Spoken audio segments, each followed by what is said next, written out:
G'day and welcome to the Hunters Campfire podcast. My name's Mark and along with good mate Ian, we're here to help with all things hunting. If you're looking to start but don't know where to begin, you want to make the most of your next trip away or even plan that hunt of a lifetime, we've got something for you. You'll find our podcasts on Apple, Google, Spotify, Amazon and plenty of others.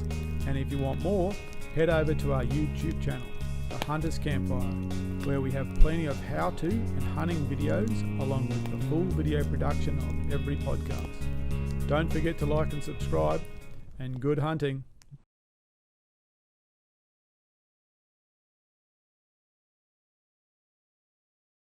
Well, good evening, sports fans, and welcome to another Campfire conversation. Jono, how are you? Yeah, doing well, mate. Thank you. I was very unwell last week with my second bout of COVID.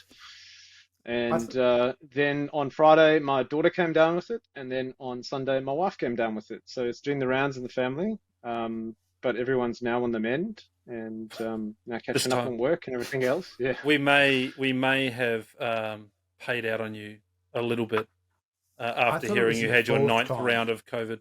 I thought it was like your fourth time. It was only my second. Only my second. There was some comment about Jono licking bus handles and public places, things like that. But I do. Maybe I shouldn't be frequenting those places. Mm. And Ian, your good self, how are you? Yeah, good. Yeah, it's been a mad day, but we're in the comfy chair now and looking forward to a good conversation. So, all happy. And with us tonight is Alexander Proft, or Profty as many people know him. How are you, buddy? Very well. Very glad to finally be talking to all three of you virtually. Maybe one day we'll shake hands. That'd be good. Yes, that'd be good. There is a goal for the evening. There it is. I think we hit it first. We can end now. Okay, so for those who are new to us, what we usually do is do a quick around the traps, and then we'll jump into the podcast. So, Ian, you want to kick off? You've had a pretty busy week in terms of interesting hunting stuff, so you want to lead off? Yeah, so I was lucky enough to be invited to public land hunt down Nundle Way. A couple of guys that joined us for our Hunters Camp. Hunters Camp, we had 25 odd people come through, but a couple of them wanted to go back and chase some bucks that they had seen through that period, but not managed to catch up with. So they went back down, second cycle of the deer. So it was a good time for them to be going back. And I managed to join them in camp. We had to follow the newly found rules of state forest land, and that is that you have to camp in the park that you've booked. And whilst that might seem obvious, Nundle and Hanging Rock and Tuggelow all sort of border each other, and everyone's always converged on Ponderosa Park. And unfortunately, during our camp, we had a visit from the rangers who explained to us very nicely that officially, if you don't have Hanging Rock, you can't be staying there. And most of our camp had Nundle. Even though it touches the borders of Nundle, at that park, we weren't allowed to stay there. They didn't kick us out, but, sadly, that's now the rule. So our big camps that we run there, we're going to have to rejig. But that aside, we all managed to find a new camp in Nundle, and we had a great couple of days. It was, it's a 6-hour, 7-hour drive down from where I am. Was there for dinner on Thursday night.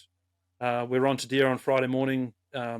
Brought a few back into camp. Knocked up a couple of pigs. Not knocked up. That's a really bad way to put it. Knocked over a couple of pigs. What are you up to, mate? Not the locals, and I haven't got COVID, Jono. So we don't want to judge, but yeah. Yes. Anyway, but it was a really good opportunity to do some really fun work with the Eliminator 5 that I've been playing with, and get some good cross gully shots and not spot and stalk stuff. So that's good. You'll see that come out on video shortly. But also spend a good day with a couple of. Sorry. What was that? What were you shooting? I had the Eliminator 5. The Burris Eliminator 5. Eliminator 5, sorry. Right. I look forward to hearing about that. That's going to be interesting. Yeah, it's a good bit of gear and probably not the best choice of scope for public land, because a lot of what we do is really close, and it's a 5 to 20. So it's a big scope used for long range stuff, and auto ranging. So I was lucky enough to put myself in a situation where I could find an animal on a opposite ridge on the other side of the gully where I could set up for a nice shot on that, and that all worked out beautifully. But the next day, we had a couple of new hunters in there, and we were able to go down and show them some habitat and how I pick apart the ground, what I'm looking for, and what I think is good habitat to find bucks and does in, just to help them be a little bit more successful. And the beautiful part of that was I left the trail cam down there. I'd only scouted this little spot out during the rut this year, so I left the trail cam there to come back and have a look. 6 weeks later, I come back and there's young bucks and older bucks and does and all sorts of things on it. So a little bit of education for these guys was proven with the camera in the long run. So it was a good session and something they really enjoyed. That's good. Awesome. Do you want to talk more about the Eliminator right now? Yeah, look, the scope itself, the Burris Eliminator has been around for a while, but this is the version 5 that they've brought out. The main difference between version 4 and version 5 is they've done a lot of work with the glass, so it is super clear. Typically, these auto-ranging scopes have got another piece of glass in them to put on all of the red dot, holdover points. So it can cause issues with clarity and light collection. But this one, they've obviously solved that problem. It's gone away, and it's just a really nice piece of gear to use. So it's I've used a Sig Sauer scope for a long time, which does the ranging via a handheld rangefinder. It links via Bluetooth via your phone, or it goes directly from the rangefinder to the scope and gives you the holdover points based on the distance. So that's been a really nice piece of gear. And the technology is separated into two pieces of kit, scope and rangefinder, right? So it keeps the weight off the rifle if you don't need that piece of technology at the time. And a lot of the time we're in the forest, we don't need to use a rangefinder because everything's under a couple of 100 meters, so we're usually fine. The Eliminator has all of that packed into the scope, the whole lot. So you load your bullet profiles in. I've got 3 different bullet profiles loaded in. You can choose your round as you're going out. And basically you get to your spot, you hit the button on the side, which is at the front of the scope perfectly because that's how your grip is. And it gives you the holdover point. It gives you the elevation drops. It gives you everything that you need to know to be able to take a 300, 400, 500, 600 meter shot off a 100 meter zero. So it takes away the need to do all of that ballistics calculation if you're lazy. Doing a lot of mentoring work, I've always found that being able to get having that backstop, I guess, of being able to auto range an animal that may have been wounded by a young new hunter and being able to quickly dispatch it, which is why I started to use some of this kit. And it's been really useful. So good application. It's a good product. It's about all so you're setting that at 100 and it's auto ranging out to, what is it, auto ranging 800 or 900 meters. Yeah. Now you want to check that because I know. Yeah.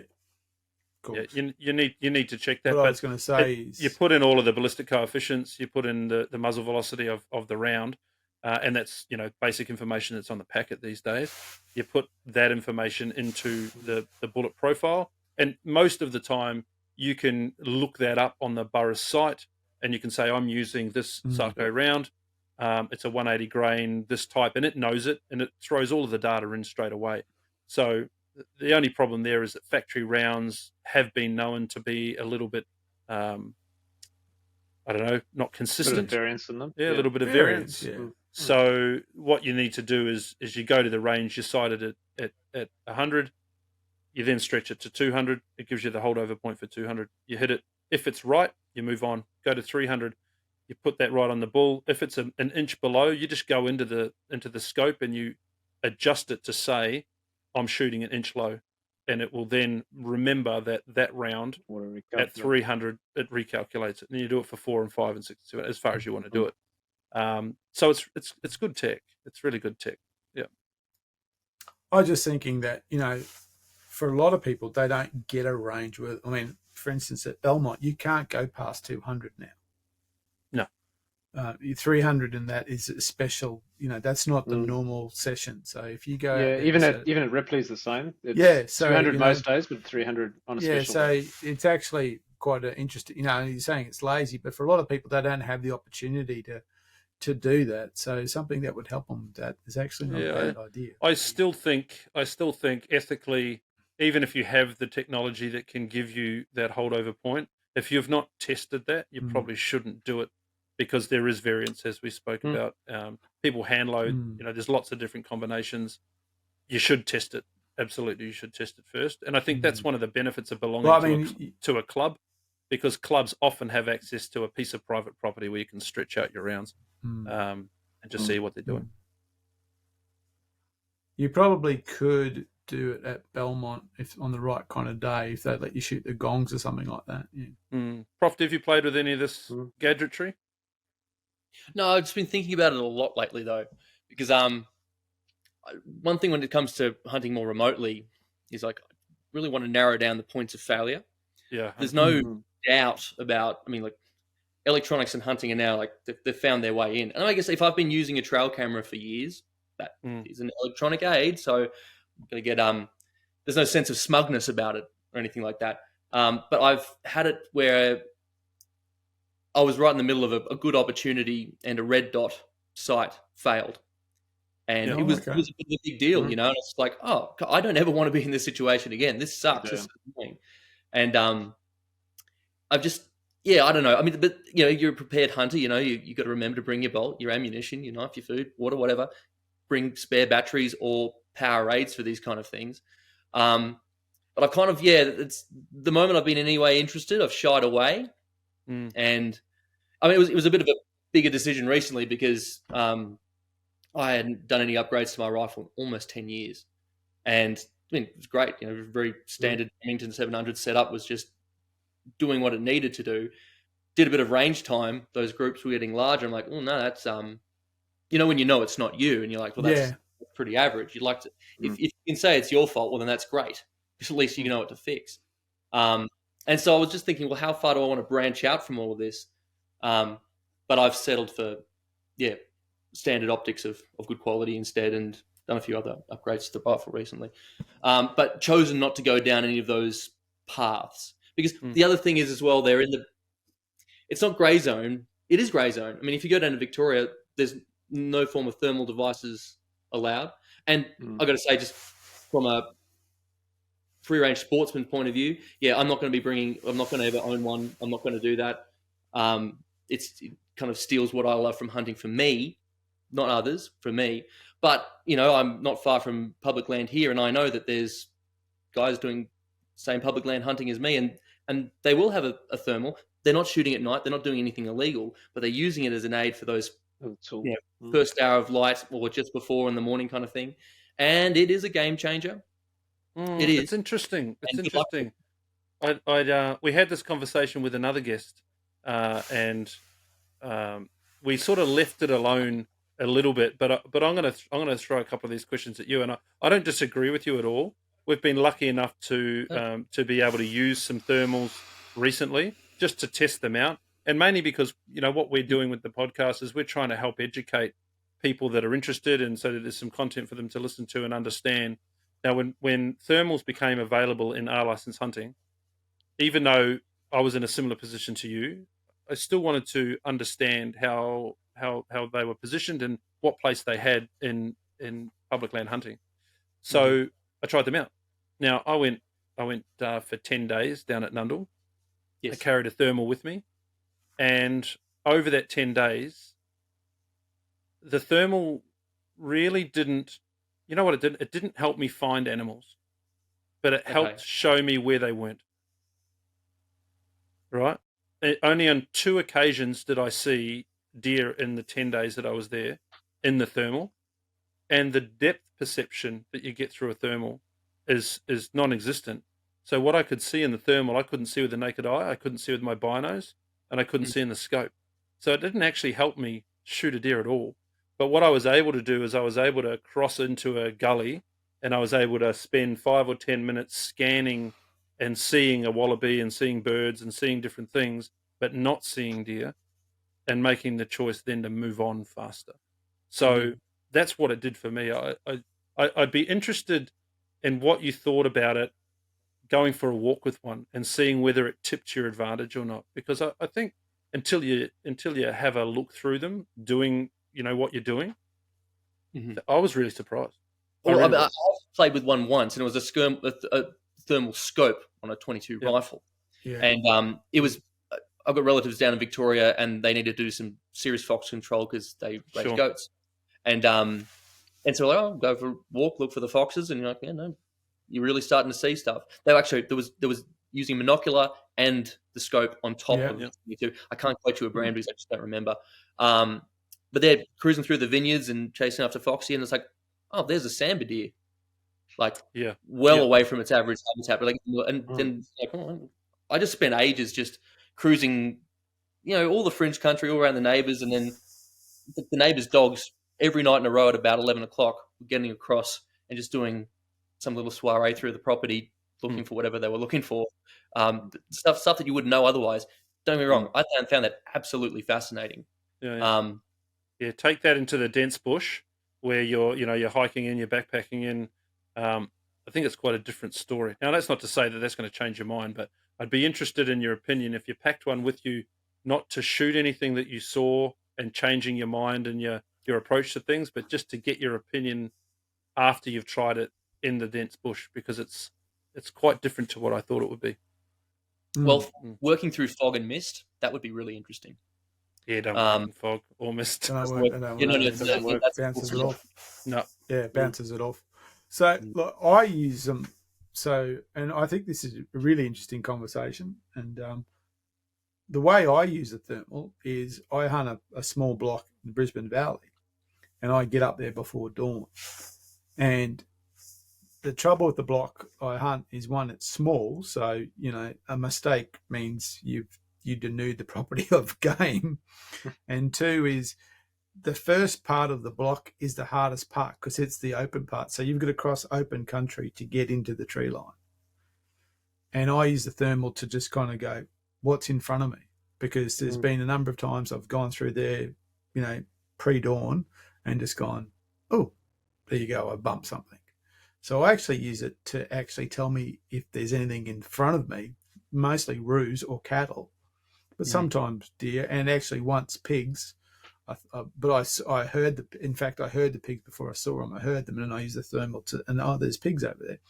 But yeah, I use it kind of as an intelligence gathering device. I kind of go, okay, what's out there that I'm going to invariably bump as I'm moving through in the dark? Because once I get in that tree line, I get into really heavy cover, and thermal then really doesn't work.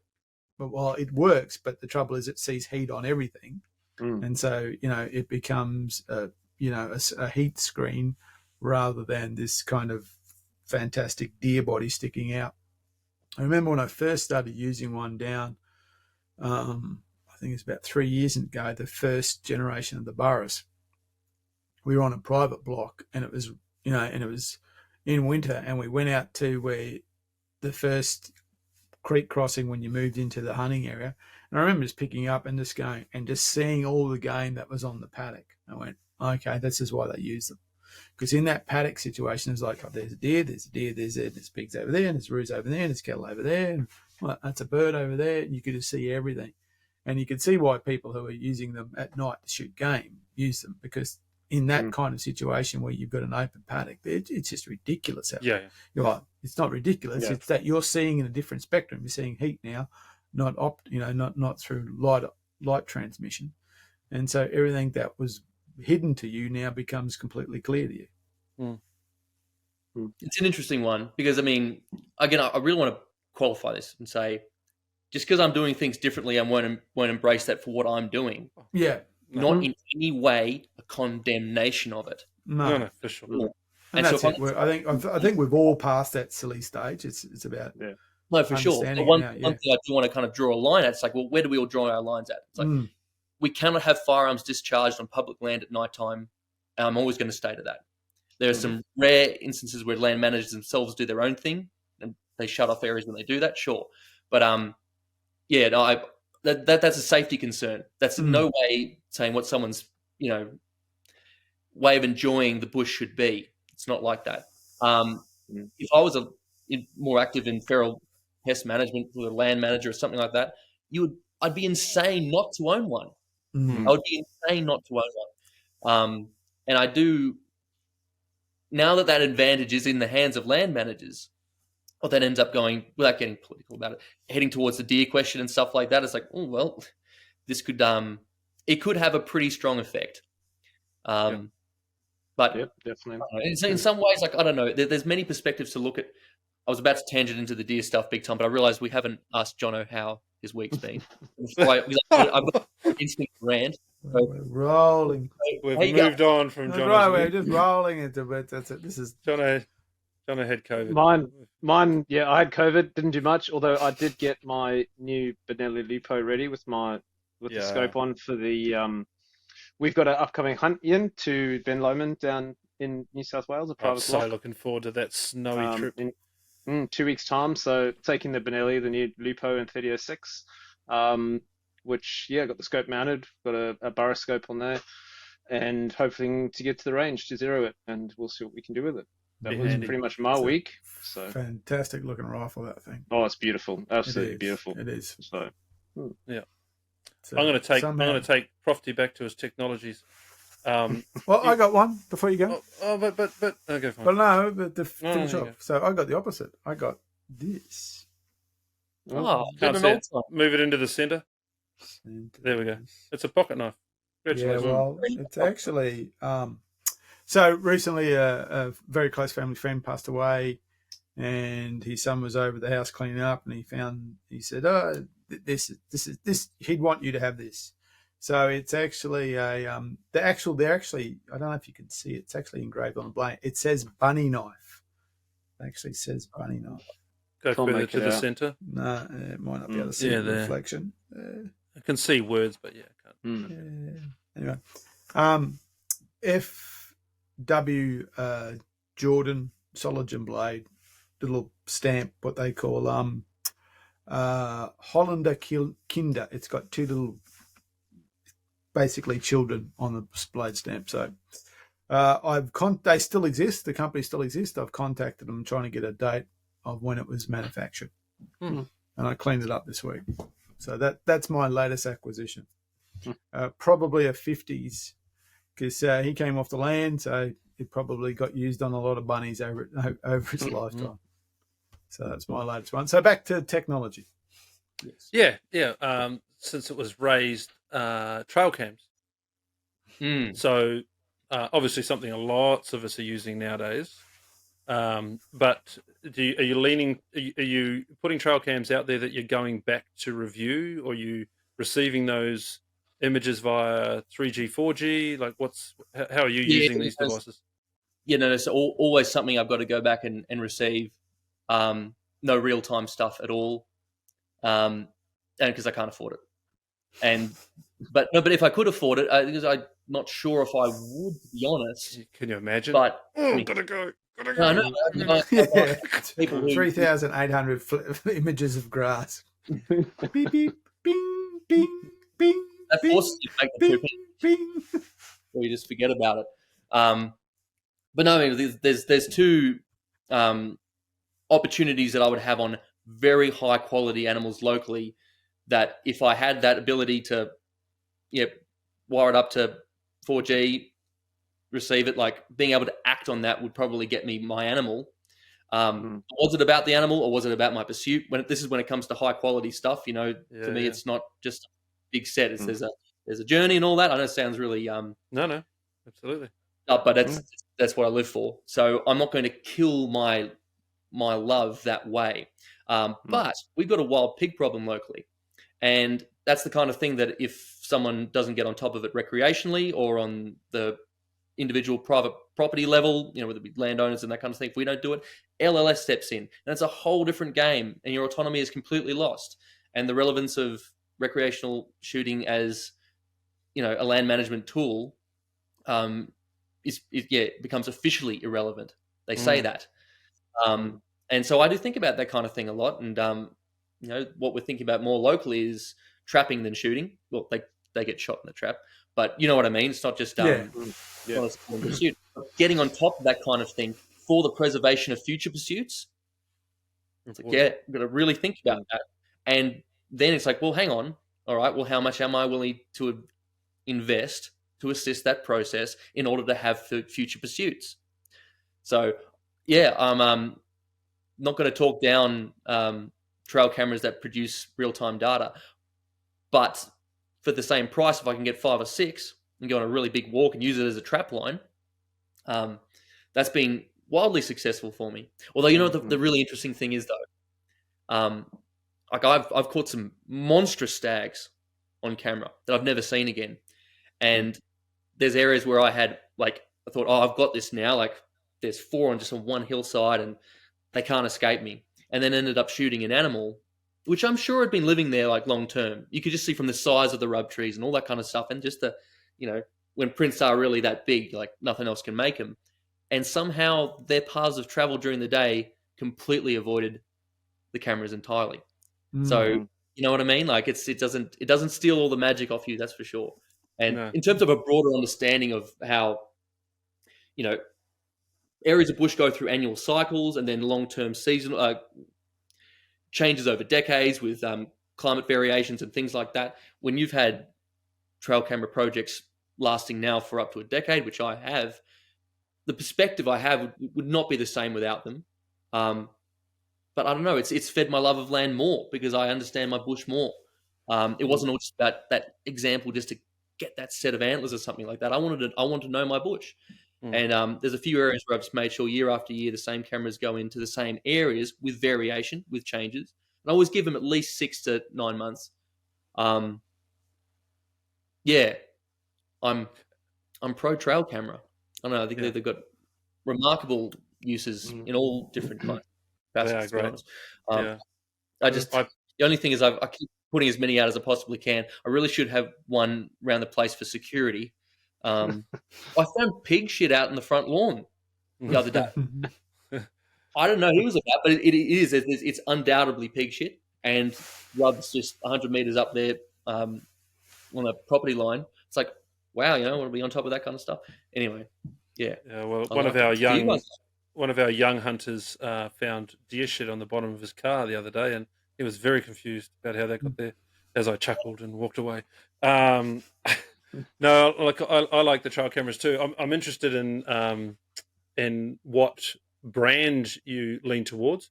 I've been using quite a cheap and cheerful one out of Anaconda, and I recently pulled it out of Hanging Rock. It had been sitting there for a year. I was convinced it was going to get stolen, and I managed to recover it a year later. Still had full battery, had 4,600 something photos on it, hundreds of animals on it. So it was just, I don't know, it was amazing to see. What was, I guess, a little bit annoying was the volume of animals that walked in right behind me within hours. I didn't see anything while I was there, but within hours, it was They are smart. They're very smart. Very smart. Yeah. The thing that blew me away, and I haven't done this myself, and one of the reasons I asked about the 3G, 4G thing was we heard some time ago, can't remember how we were talking about it, but how people were using a 4G camera on a trail and then sitting some 50 meters up that trail, receiving the text message and the photo of the animal that was walking their direction and being ready for it. And it's something I'd never considered was even a thing until it got raised. And I was like, whoa, that's really pushing the technology limits. 3 or 4 cameras up there and sitting in your weight. But yeah. Well, there's many states in the United States which they had this debate. They decided, well, we're going to call it at a point. So, I'm embarrassed. I don't know. I can't quote the exact state, but I know there's some states which have said no trail cameras at all during hunting season itself. So it's just the 4G cut up, like none whatsoever, which is interesting. Mind you, obviously they've got their model, and Yeah, I saw that because people could literally be somewhere and kind of go, oh, there's that deer there now type thing, and they could respond to it in such a short period of time. I mean, I've been using trail cams on the block that I've been hunting now the 3rd year, and as you're right, you actually start to get like a pictorial diary of the place, and you start to understand it a lot more. because there was for about a year. Well, the very first time I hunted that block, I shot a huge pig, massive thing, biggest pig I've ever shot it there.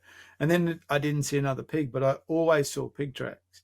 And then after that rain, not the February just gone, but the February before, when we had the significant flooding, the pigs appeared after that, but then they went away again. And so, I picked them up on the cameras, and then they went away again. And so you kind of get that. It's a really quite interesting when you get to see, the movement of animals. And so, for instance, I'm picking up now rabbits and foxes, and wild dogs. They're starting to move into that block. I've never seen. I've seen wild dogs. I've shot wild dogs, but I've never seen foxes. Now I've got picking up foxes on the trail cam, and I'm picking up rabbits as well. So seeing that change is quite, it gives you a very different perspective. But these are simple, cheap trail cameras. I've got 4. I usually leave 2 in a static position, and I move the other 2 around. And the 2 that are in static position, I've got them facing each other type thing, because I found it gave me there would be times where I'd see something and kind of go, what was that? Or I'd get a bit, and the other camera picks it up when you use them together.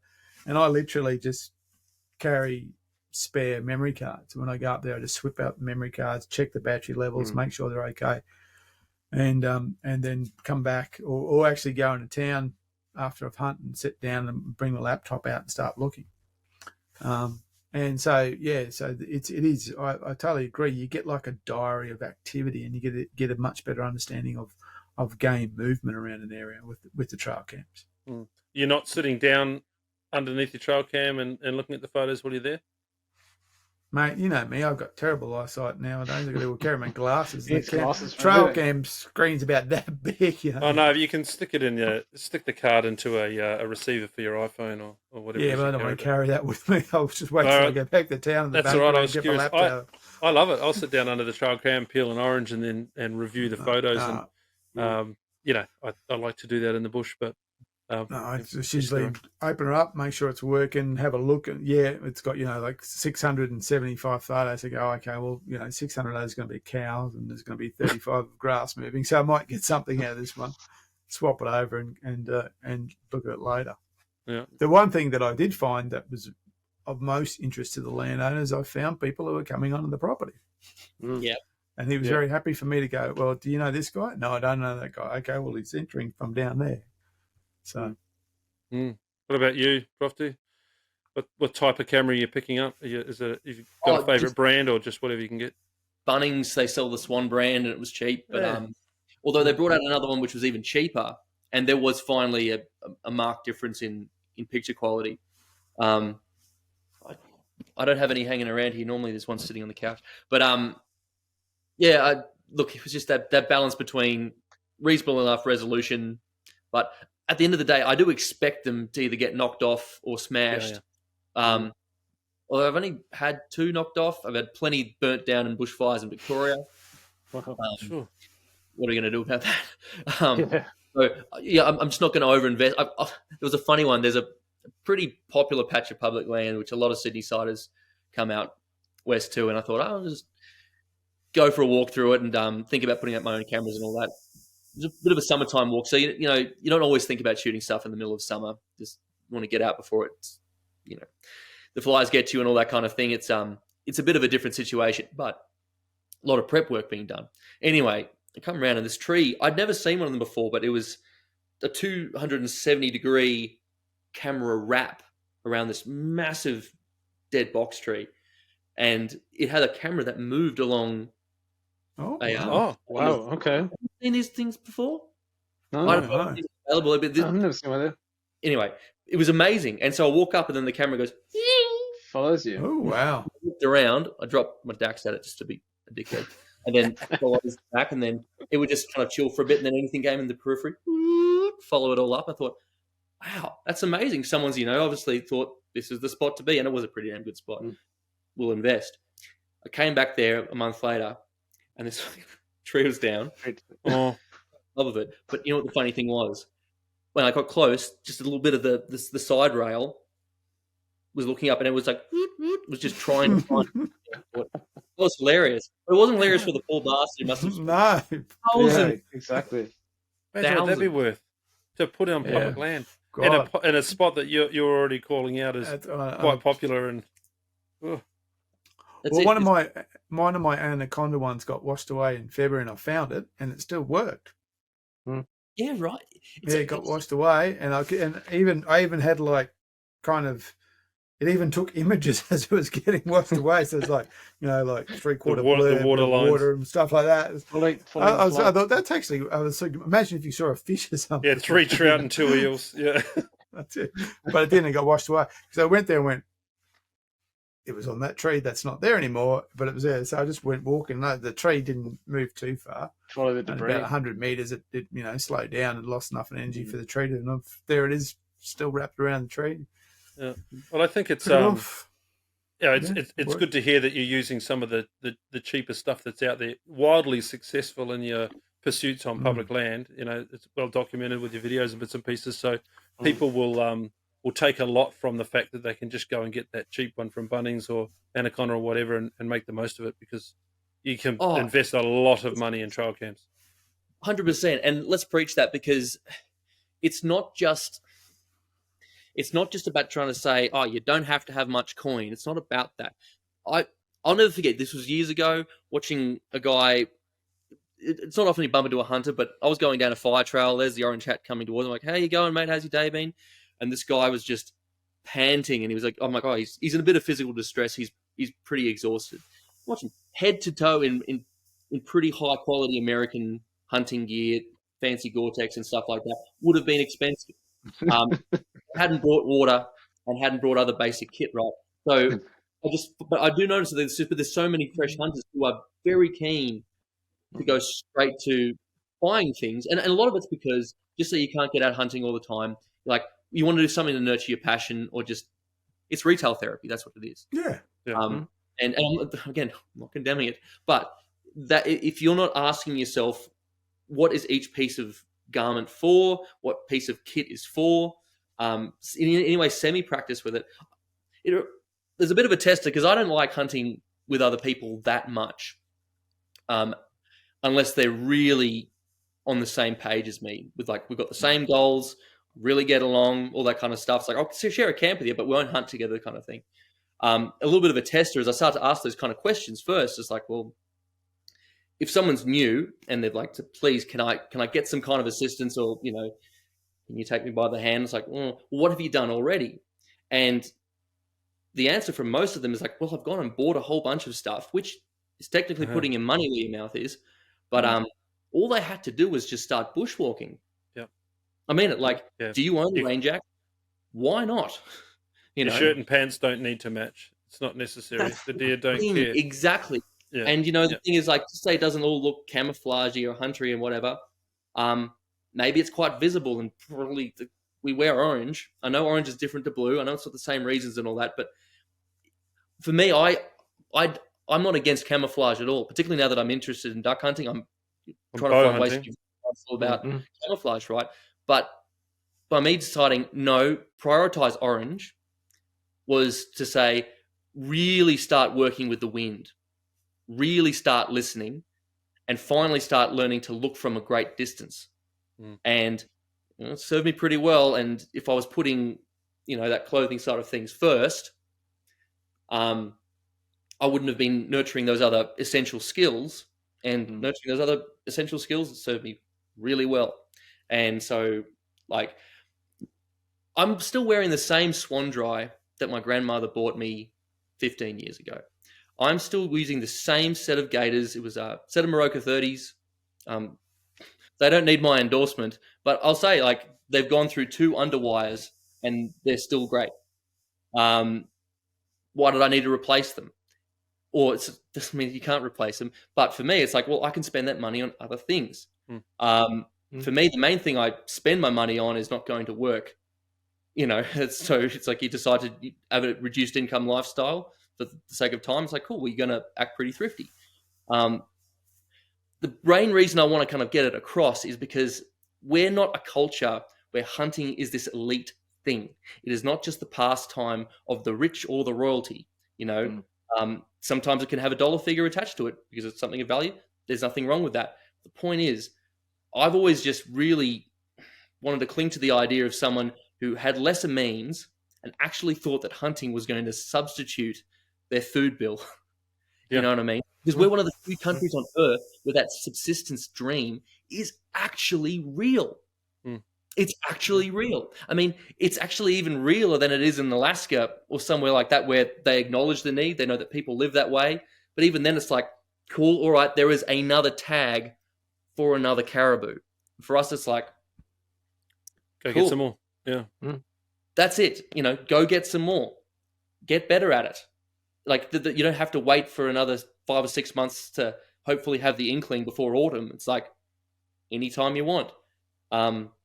I want as many people utilizing that as possible. I want them using their brains more than they think they can use their wallets. I'm biased towards that. And look, I'm lucky. I just get emails quite often, particularly this time of year, from a lot of young people between 18 to 21, both guys and girls as well, which I love. And you can tell they're switching on like that, because if you're fresh out of school and you don't have heaps of money, and you don't have parents who are supportive of it, willing to say, yeah, sure, he's going to go buy a gun or something like that. They're starting to use their heads. They're starting to look at their local area and not having to travel these vast miles. Don't want to rub that into Queenslanders. I know you don't have public land hunting. But I mean, I know that many people who are from very reduced circumstances south of Wollongong. Yes, there's high deer in those kind of areas and all that. They just started thinking from a young age, like, we're going to knock on doors. We're going to shake hands with farmers. Hey, why not even get a farm job? Just thinking about it like that.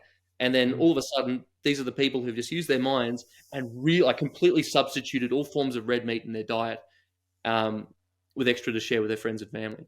So I'm painting a bit of a mixed picture here. I'm not saying let's all be poor, but let's start using our heads, because that's a great equalizer. And I think the message that needs to come from that, as well as, if you're trying to get a start, if you're trying to get going, don't wait until you've got matching camo and a caliber for each type of game you want to shoot. You can start right now. If you get the wind right and you look from distance, you can bump into game even if you're wearing blue. It's not gonna stop you getting the experience that you need, and I think that's really important. No, and that's it. And one thing that none of us can escape is that you've got to have some level of fitness. Your legs have got to work, and the more they can work, the better. The further you can go in. And I know some people who have physical ailments where they can't walk as far. Like it is a major issue for them. So the way they substitute that with is a lot of brain work and really trying to get let's see as close as we can get and work out little sit and wait positions, work out the time, all that kind of stuff. So it's either going to be fitness, it's going to be mental intelligence, or both, and enough gear to match up to that. But if you buy extra gear beyond what your fitness allows or your intelligence allows, it's kind of dead money. Dead weights as well. Well, that's right. That's right. Yeah. I mean, I think one of the things that we need to think about too is that for so many people, and this is a big part of what we do, is they don't have a point to lean on in terms of experience. So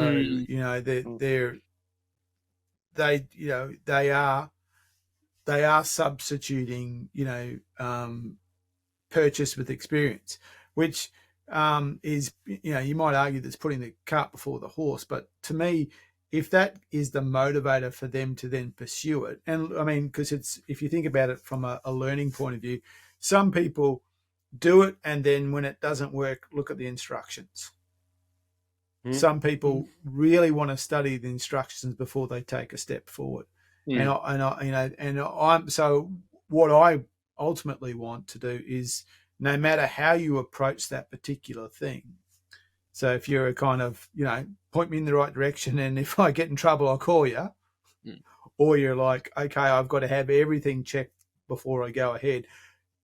Whoever you are in that spectrum, what we want to do is make sure that no matter where you sit in that spectrum, the end goal is you're actually out there. You're out there. So getting people out there is really, I think, the primary motivation at this stage. And then because I mean, what you're talking about is, I think it's like a higher order thought process about what hunting could mean to someone. You're saying, well, if you think about it this way, what we're actually saying is you may actually be able to change the way you live your life through hunting. Yes. Yeah, I think that's a really high order of thought. I mean, it by no means is that a good or a bad thing. I just think that's a long way up the thought pyramid. But I think what we have to do in this country, as much as we can, is get people on that pyramid. Yes. So if they get in the base level and they do it by purchasing, or they get out by doing it, and then kind of going, look, I've been to Severn 6 times and I haven't seen a goat, type things. Okay, let's talk to you about how we can do. And we've actually had that where we've had someone say, look, I've been to this forest a couple of times, I haven't seen a deer. So literally sitting down with them and going, go here. And what we found is that whilst they've, in that first instance, they've taken that advice, and then that's got them started, and then away they go, and they're now on their journey. So it's about getting everyone on that journey, however they want to start that journey, getting them on that journey. And and as I said, I think what happens is as you progress on that journey, your thought processes do change. You get to these kind of more higher order thoughts about what hunting actually means to you, and how important the pursuit is, and those questions that you've raised about where is the borderline of technology. That's really kind of tertiary thinking. That represents how many years you've put into hunting to get to that point. And I think that's really commendable. And I want to try and get everyone on that journey, and where they stop or where they go with it, that's up to them. But we want to get as many people thinking about what hunting is, but by doing, thinking by doing. So getting them out there, getting them involved, getting them having some success, turning success into more success. And that not necessarily means better animals, a bigger game, but feeling confident, being more willing to explore, whatever it is, getting them started. Yeah. It's funny because I was just having this conversation the other day, and the conclusion of the conversation through a lot of back and forth was actually, it's like, we need new hunters. We need the numbers to rise, but we need more than that. We need more people just in middle Australia to be okay with hunting. And because, and one thing I noticed spending a fair bit of time on public land is that there is a lot of newbies turning up. And you think, well, I want them to have a good experience. I want them to have their expectations very carefully managed, and to think that they're on a journey to build a skill rather than just rocking up and having what they think they can just take. And then you meet some, you're like, shit, who gave you a gun license? No, but like, that's honestly, I'll put it straight to you. If there is one single death in New South Wales public land from a firearm, it could even be a suicide. It's gone. It's absolutely gone. We live in like a world that is just so focused towards safety and all of that kind of stuff. And when it comes to, giving a potentially risk in government mindset or an insurance mindset, a risky activity, the go ahead, it's all got to look really good from the outside. I mean, they're not looking for the exception, but the whole thing's got to look pretty damn polished. And when you get a lot of new people into the game, it's like, all right. I mean, I don't know. I've never been vetted as a hunter or as a gun owner in Australia. And apparently there's processes to do that. But I joined the SSAA online ages back, 2007 or something like that.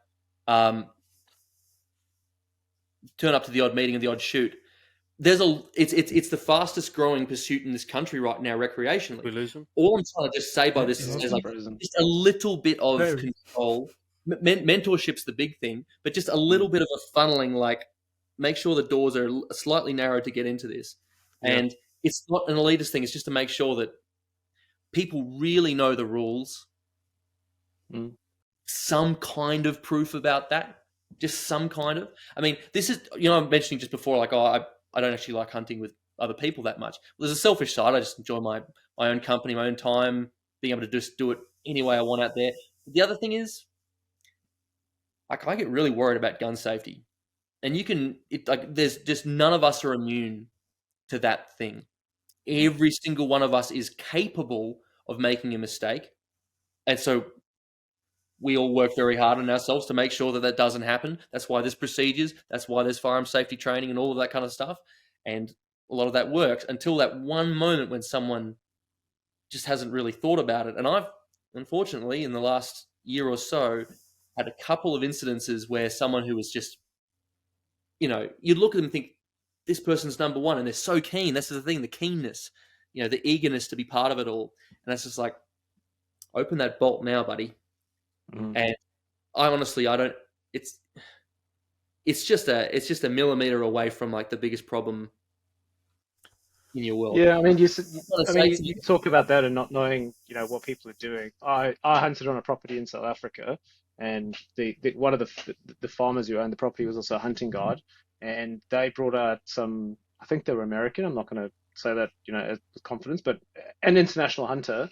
They climbed on the back of the truck, dropped their rifle. They had a loaded round in the rifle, and it shot him in the back of the head with a 270 and blew off half of his skull. He survived it. He wasn't all there afterwards, but that's because someone climbed on the back of a ute with a loaded rifle, dropped the rifle, and bang, it went off.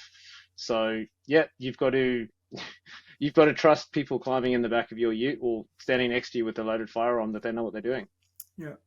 Look, the way I look at it this, if I drive the Nundle, and I do it a fair bit, there will be at least one part of that journey where I'll be adjusting for another driver's lack of confidence.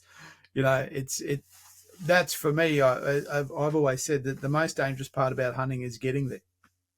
And getting home, the road users, and there's usually one incident on the trip down to Nundle or trip back where we kind of go, okay, we don't want to be involved in this passing maneuver that this guy in front's about to pull on this truck or something like that. So I understand what you're saying about safety and things like that, but I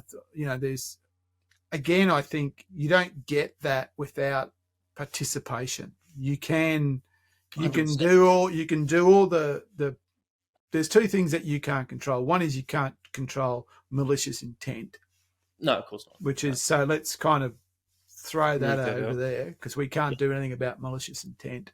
Mm-hmm. And the other thing you can't do anything about without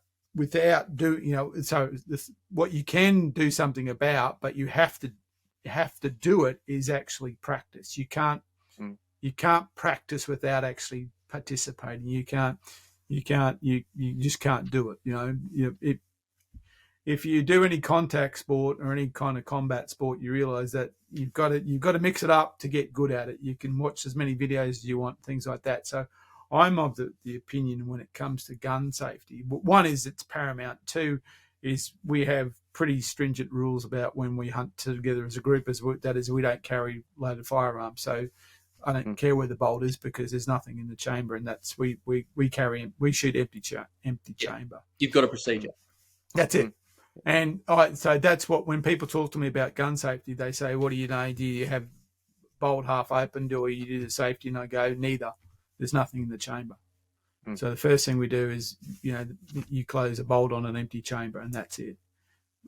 So I think, again, being the point of influencing people about that is a really important part of what bringing people into hunting is all about, bringing them into the seriousness of what you're doing. It's a serious activity. Catch and release, that's for fishing rods. What we're doing, there's no such thing. It's serious, and it's not only serious in terms of gun safety. It's also serious in the terms of once you let that go, once you let that arrow fly, that you pull that trigger, that dog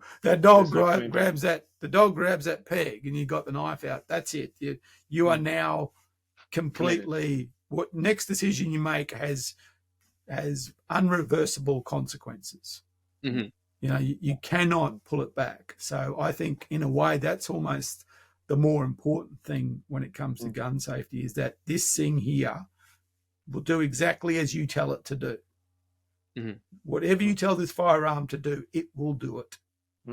But the consequences of it are in totality. There's not like, oh, sorry, it's not Nerf gun.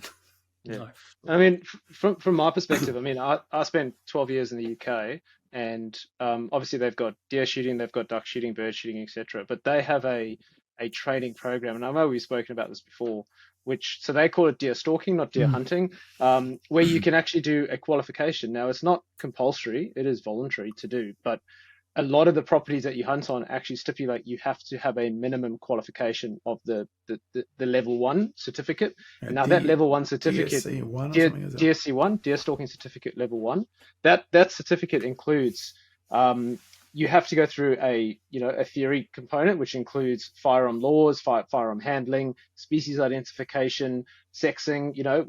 Here's a photo of a fellow deer. Is it a buck or a doe? You have to look for the pedicles. You have to look, is it a yearling, whatever.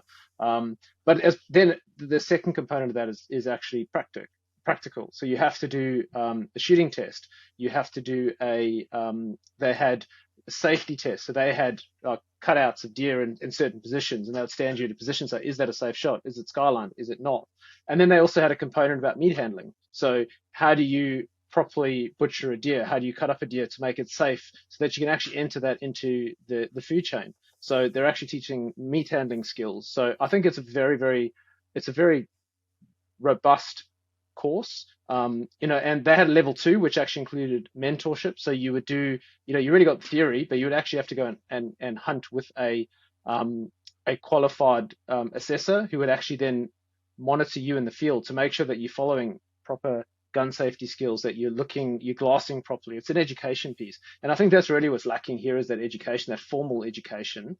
And I know a lot of people are trying to do that informally through, mentorship, but I do think we're lacking a bit of that formal training. And I think that could go a long way to improve safety. Absolutely.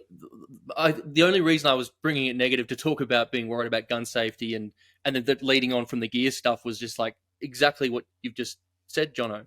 Like, it's not a now or never thing, but like the sooner we can like make a big expansion of formalized hunter education in this country. I know there are opportunities out there. Some of them are a bit expensive and that therefore less accessible. I know the DPI might have started with Game Council, not sure, but DPI for a long time has had a LEAP program where they were giving out all the materials you could possibly want to hunting clubs to run their own training courses themselves. But I guess if people didn't have to have it, no, then you'd get some who would, some who wouldn't. That's fine. I mean, I err on the freedom of the individual, but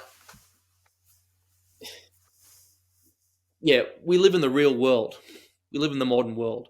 It's safer for everyone, but also you will be a better hunter for it. I mean, because I didn't have formal training. I started most of my initial hunting with, you would go out and hunt with some other people from time to time. There's some very key points where mentorship came to me later on, but all of the early stuff was working it out, really drawing on a lot of the United States influences, which were all basically just regurgitations of their own hunter education programs from each different state, which were very comprehensive. So I was like, well, what can we do to just mimic some of that? Take it here. That's what I'll practice. That's what I'll do. I've been very lucky that I had mentorship, particularly on red deer and sambar deer at later times in my hunting. But I'm just shocked by some of the most remedial stuff that I'm only learning these days. And it's like, if you don't know, you don't know. If someone hasn't brought it up in conversation, just simple stuff like that. For example, I don't see any reason why, if you have a good standardized hunter education system, a good open conversation about it, where lots of clubs are doing the same thing simultaneously, that everyone who comes out the other side will be on a certain level. Like, why isn't game meat harvesting, like game meat discussions and hygiene and butchery processes discussed a lot more? I mean, it's one thing, like, a lot of clubs do demos, and that's awesome. Like, do more. I would get emails multiple times a week saying, what's the go with eating wild pigs? And I'm not really qualified to answer that. And I'm worried about, what I say to people sometimes, because I can't say, you know what, I reckon you should go for it. And someone gets brutal. infection or worse. Or something like Yeah, I reckon you shouldn't go for it. No, I reckon I shouldn't go for it. But why would we not have just at least standardized information about all the health issues with game animals and how we as hunters can identify them, rather than just saying, "Oh, look, it's a spotty liver," or "It looks a bit crooked," like that. That's basically all I go off myself. And So that course that I did, they made you look at the different lymph nodes, look at the quality and the state of the nodes. So, and showed you where they were on the deer. So they brought a deer out, they'd butcher the deer, show you the different nodes, where to look at them, how to look at the liver to identify specific diseases. It was really comprehensive because, so I guess the difference in the UK is there is actually a market for game meat. So you can sell your carcasses to a game dealer and it goes into the food chain and it's accepted. You go to a butcher, you buy game meat. It's not a thing here. No, we've got a room meat market, but that's heavily, there's a course. You have to do the course for that. You have to have accreditation. You have to do, you have to have all the right equipment to do that. But we don't have that for game meat. And why is venison any different to a kangaroo? In my view, we should have accreditation and a national accreditation for the handling of game meat and for hunters. In my view, I find it really strange. I mean, in another time, if someone started suggesting, a commercial market, well, it just looks like there's a commercial market versus the recreational crowd. But our contexts in Australia and New Zealand are very damn different. And I'd take a carcass being used commercially any day over a helicopter shooting them to waste and also take our taxpayers' money to do that. I mean, that's like a really big thing around my area right now. And they're claiming 600 shot over there, 1,000 shot over there. Like, that's the numbers that they're quoting. It's like in individual days. And you think, what a waste. And then the next thing people say, oh, you should let the old hunters go in and sort it out. It's like, well, we haven't sorted it out. And then they'll say, oh, well, national parks. It's like, yeah, I'm really annoyed about that. We should have some access to national parks. But a lot of these areas where they're shooting most is private land and on certain patches of state forest as well. Now, the thing is, why couldn't some of that money then just go straight back into the budgets of land managers? You know what I mean? Like, why? Yeah, it feels like it's a one really simple thing to fix that opens up a lot of possibilities. And it doesn't devalue deer necessarily, because people say, oh, it's going to be just one big wipeout. It's like, well, New Zealand has plenty of deer in it. I know people would argue that there's some that are more areas that are more precious than others. It's a lot less than they used to be, but that value and how much recreational hunters care about it, but also its financial value, those things are both valued. Deer as being a special, valuable animal isn't diminished by saying, all right, we're going to start putting a lot of them into freezers. And that's always the go with recreational stuff. I mean, a classic thing I heard, which is bad, this is bad, but in New Zealand, when there was some money for possum skins going around in fluff, so a lot of people would be putting out trap lines, is that certain areas in New Zealand, which had been possum free for a while, possums started turning up, and it wasn't naturally because, that value is maintained, there's incentives and all that kind of thing, but the whole thing's predicated on a lot of animals being knocked down. And when it comes to deer, if they're only dropping a fawn once or maybe twice a year if it's twins, you know what I mean? It's like, I think we're well overdue for a commercial market that's extensive in this country. I mean, there is commercially shot deer in Australia. That does happen, but not on the proper streamlined scale that it should do, in my humble opinion. Yeah, it's interesting. There's a commercial game meat harvester in our area, and he had a thriving little business, supplied to a lot of the restaurants and things down the Gold Coast. Very, very good at what he was doing. And his entire, known to the operators, but the area that he maintained, looked after, and culled from for this purpose, got helicopter culled. And it had a management plan on it. So, yes. Right. It was so unfortunate. But yeah, it basically put that business out. Right. And it's just, I don't know. I won't go on about it too much, but, even in an area that had a commercial operation, it wasn't taken into account when they wanted to smash the numbers down. And on this one or two properties in this area, they were bowling over 500 to 800 a go, sort of thing. It was a lot of animals left there. But anyway, that'll get a few people riled up if we talk too much about the helicopter culling, I think. Well, I think that the challenge with the commercial market idea is that, in essence, it makes sense, but it very rarely translates into a functional market. I mean, I don't know how many times they've set up goat abattoirs, but they nearly always fail. And because ultimately the commerciality of game meat is determined not by how it's harvested, but by who buys it. So at the end user. So if people aren't eating boar, they're not eating goat, they're not willing to eat deer, then the market tends to fall over. But I think there's another commercial market that's out there, and again, Profty, you were kind of alluding to this, is that the commercial market of consumption by those who pursue it, or the one step on. So wouldn't it be great if I could shoot a deer and take it to a local butcher and pay that butcher? I pay him, but say, mate, could you process? And I know that can you do that in Victoria? I think you can. I will stand corrected if I got that wrong, but I think in Victoria, but I know in the States it is completely commonplace. You can do it in New Zealand. So you actually go to the butcher, and again, the butcher has specifications and stipulations. You just can't turn up 3 days later with something dead and go, mate, make this into something for me. But if you meet their stipulations about preparation and whatever, they'll do it for you. So you give it to them and you get 60, 80, 100 pounds, because it's American, in, wrapped, tagged, processed, ready to go meat. That's very common. I know so many people, like there's butchers in Bathurst who are just pumping out sausages for people, to the point where groups will come together and they said, like, well, it doesn't matter how many fallow you got this weekend, we'll just lump them all together and we'll agree that we all just get the same. Yeah.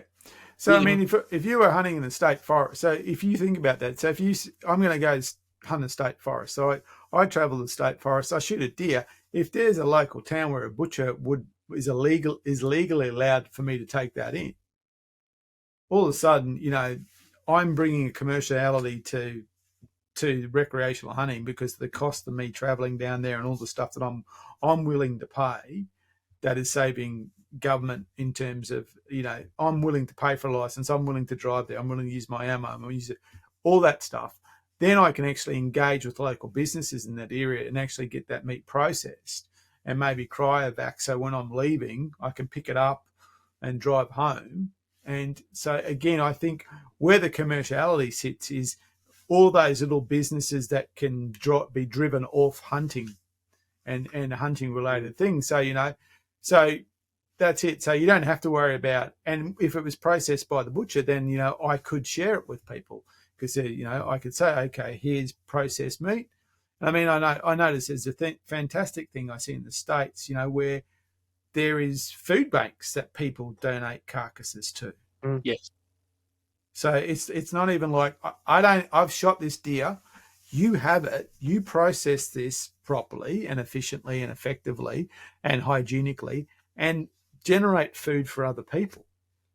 And you kind of think, well, why aren't we doing that? Yeah, Profty, you may not be aware, in Queensland, if I shoot a deer, it doesn't matter where I shoot it, but if I shoot a deer and bring it home, I am not allowed to give it to a friend, a neighbour, or a family member. I'm not allowed to give any of it to anybody unless they come and eat it at my home. I did not know that. That is the law here in Queensland. Because it's interesting, because there was a fallacy being spread that was also the law in Victoria. And it's not true.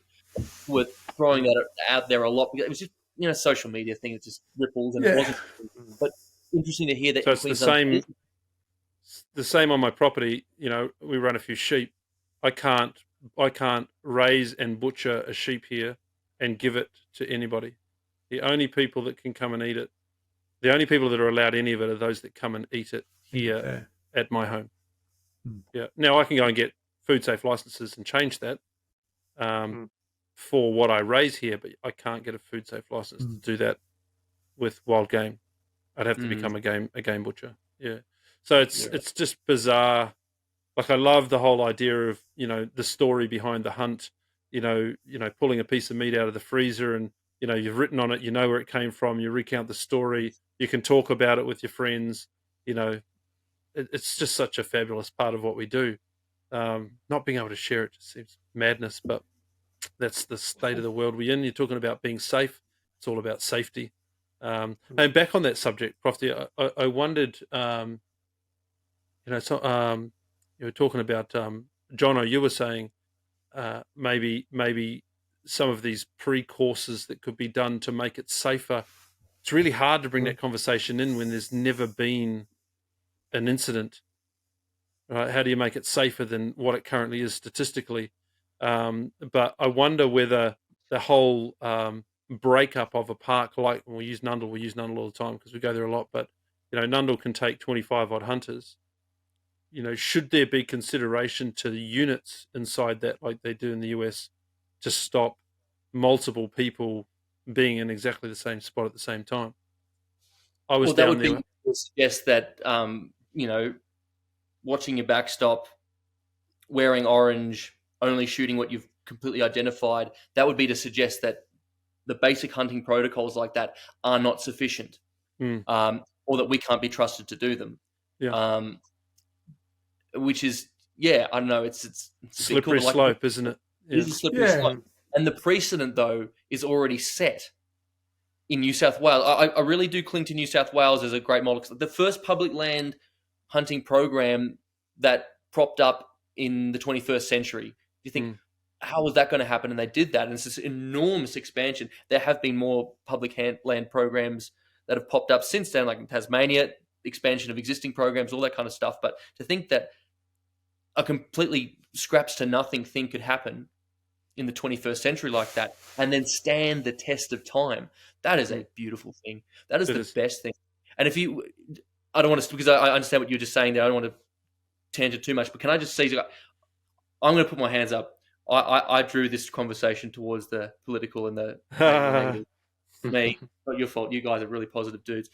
But to switch this, every single thing that we've brought up here is an amazing opportunity for like really mindful, moderated growth, industry growth, like bringing people in. There's so much opportunity around all of this kind of stuff. And we say like something like, oh, well, I can't process game and can't do this. It's like, when it only looks like there's one or two steps to make that possible and there's dollar figures attached to it. It's like, it's just, I find it amazing what governments are willing to do when people actually just give them mindful proposals.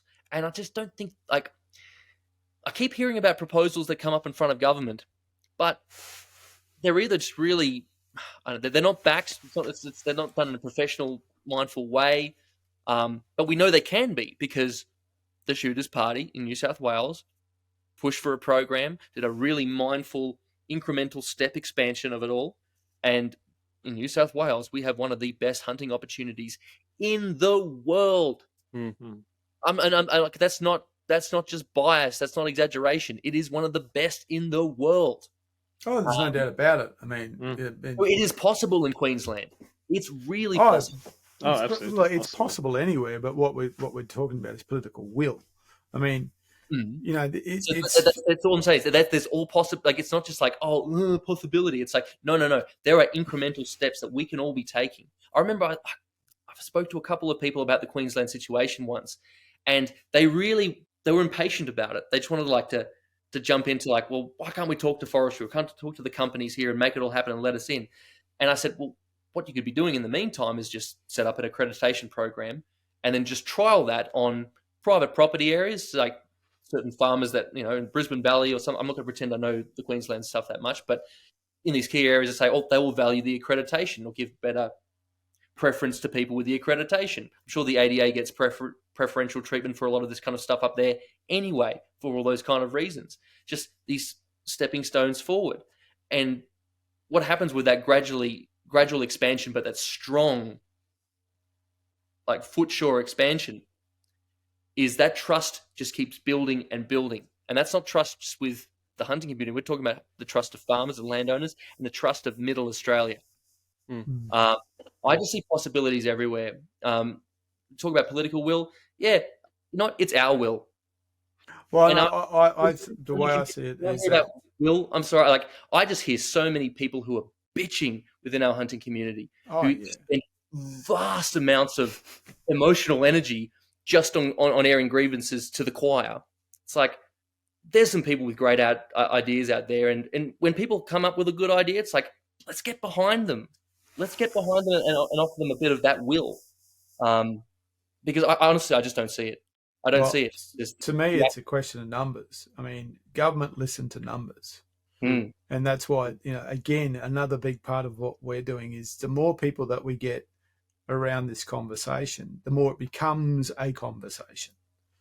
And when things are conversations, then they become influential. So, and that point you spoke about, the non-hunting public, that's something that Ned Makins talks about, what he calls social license.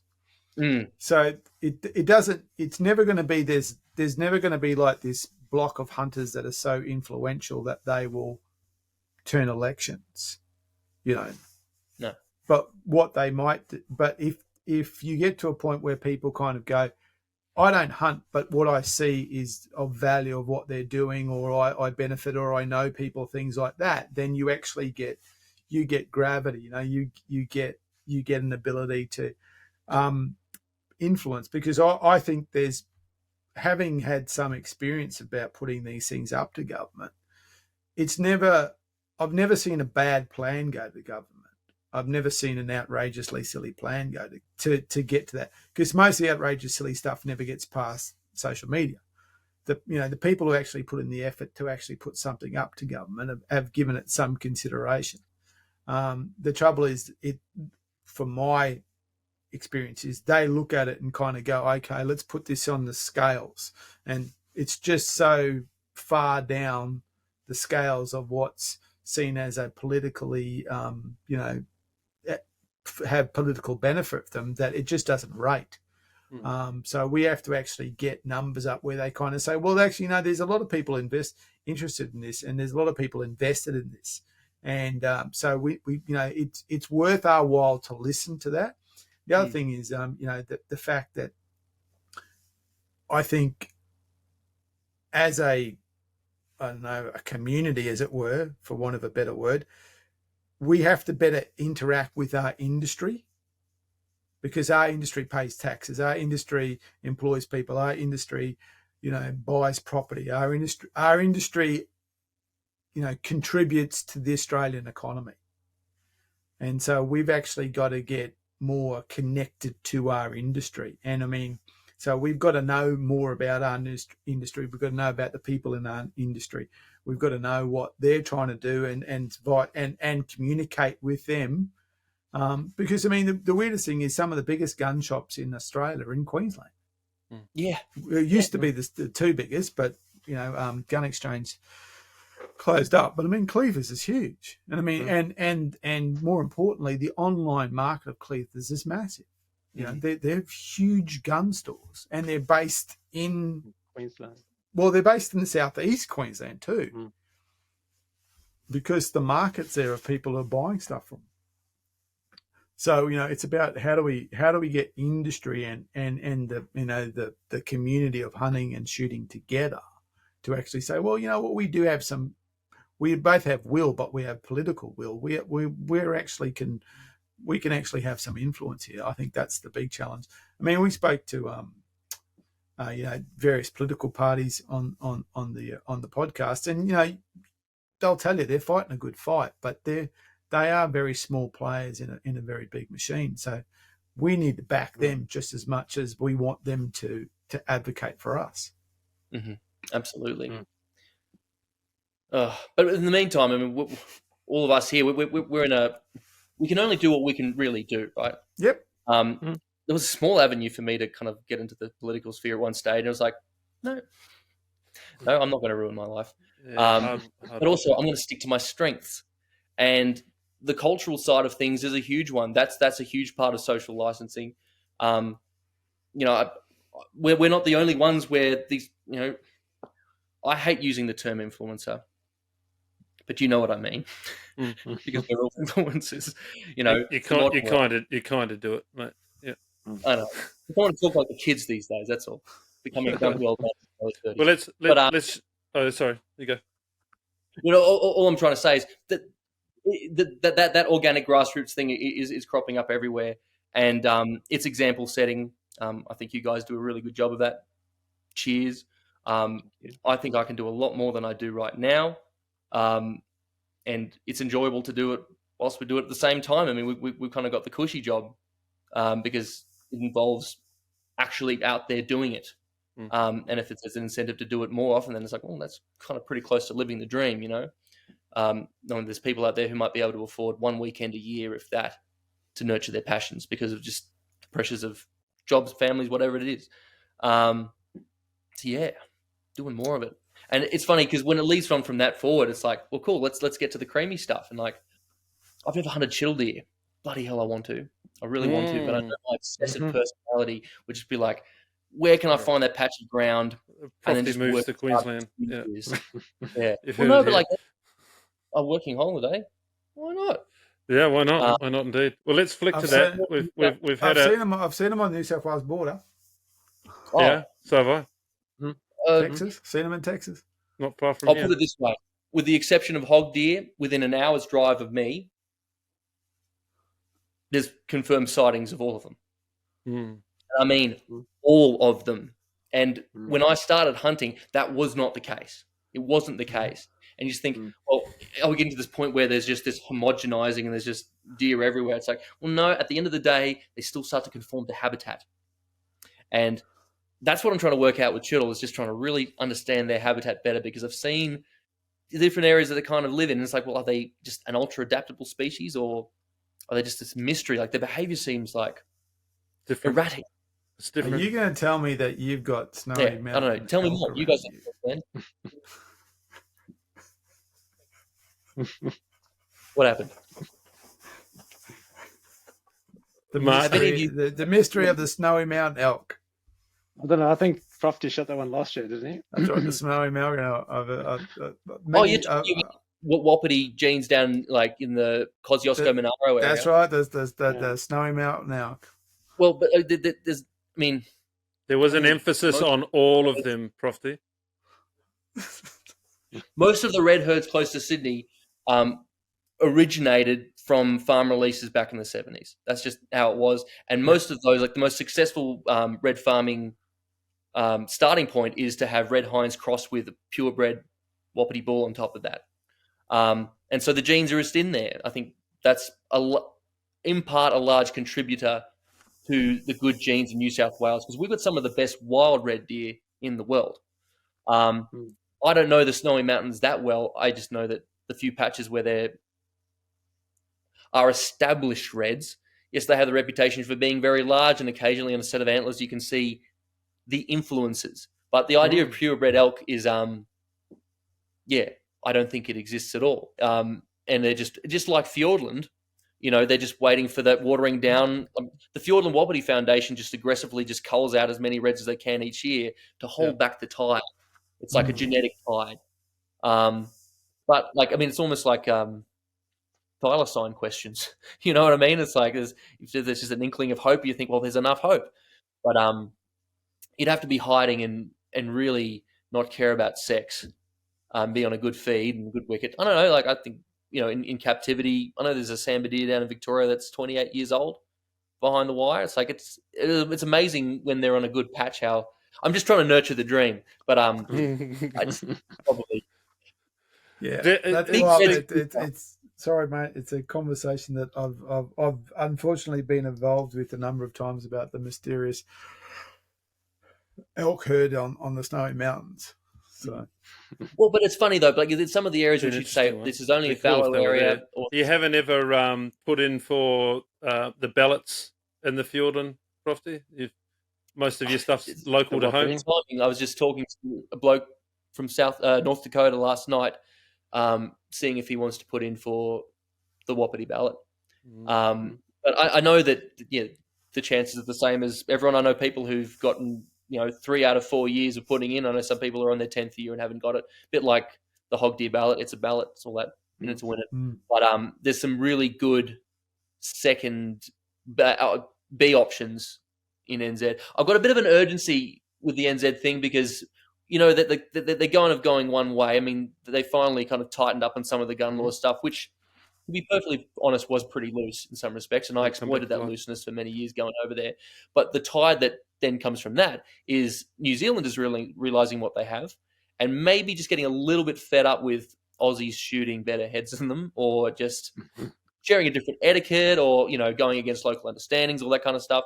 So I've got a fair few New Zealand dreams, which I've put on the back burner for a while, that I want to kind of attack. But you know what the best thing with NZ is, and the smartest way to really hunt NZ is to actually talk to locals, but not just like, hey mate, can you help me get onto this stuff? It's like, nice to meet you.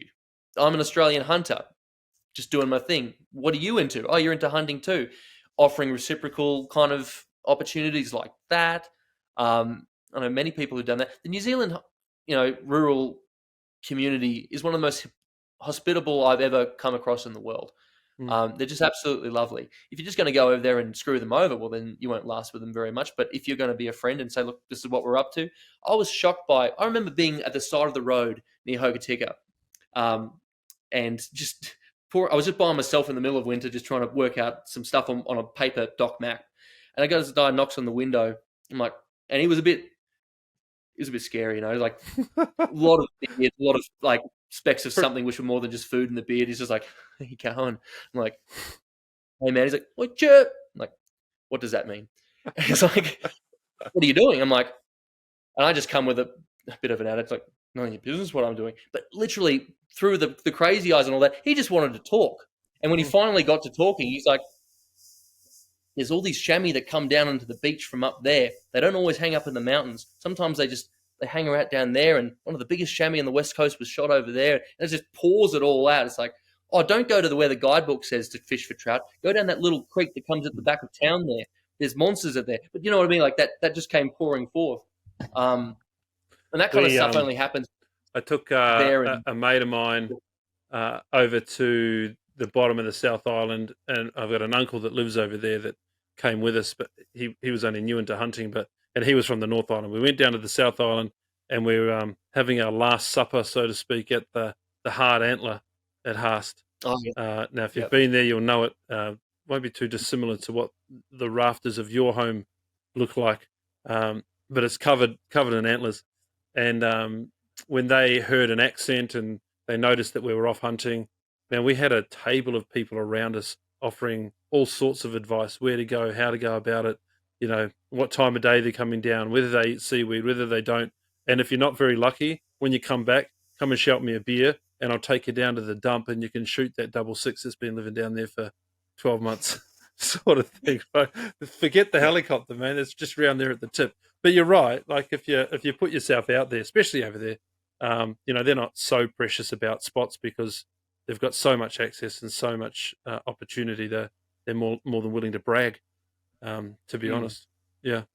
And the opportunities that don't necessarily form like this idea of a top 5. Like we know where there's high quality tar hunting to be had, because they ballot those areas. We know that there's the Wapiti thing, and we know that Glazenock or Dark River and all that, like they've got their reputation, all that kind of thing, Otago Reds and all that. But in between all that are just incredibly unique opportunities, which are just unique to that area.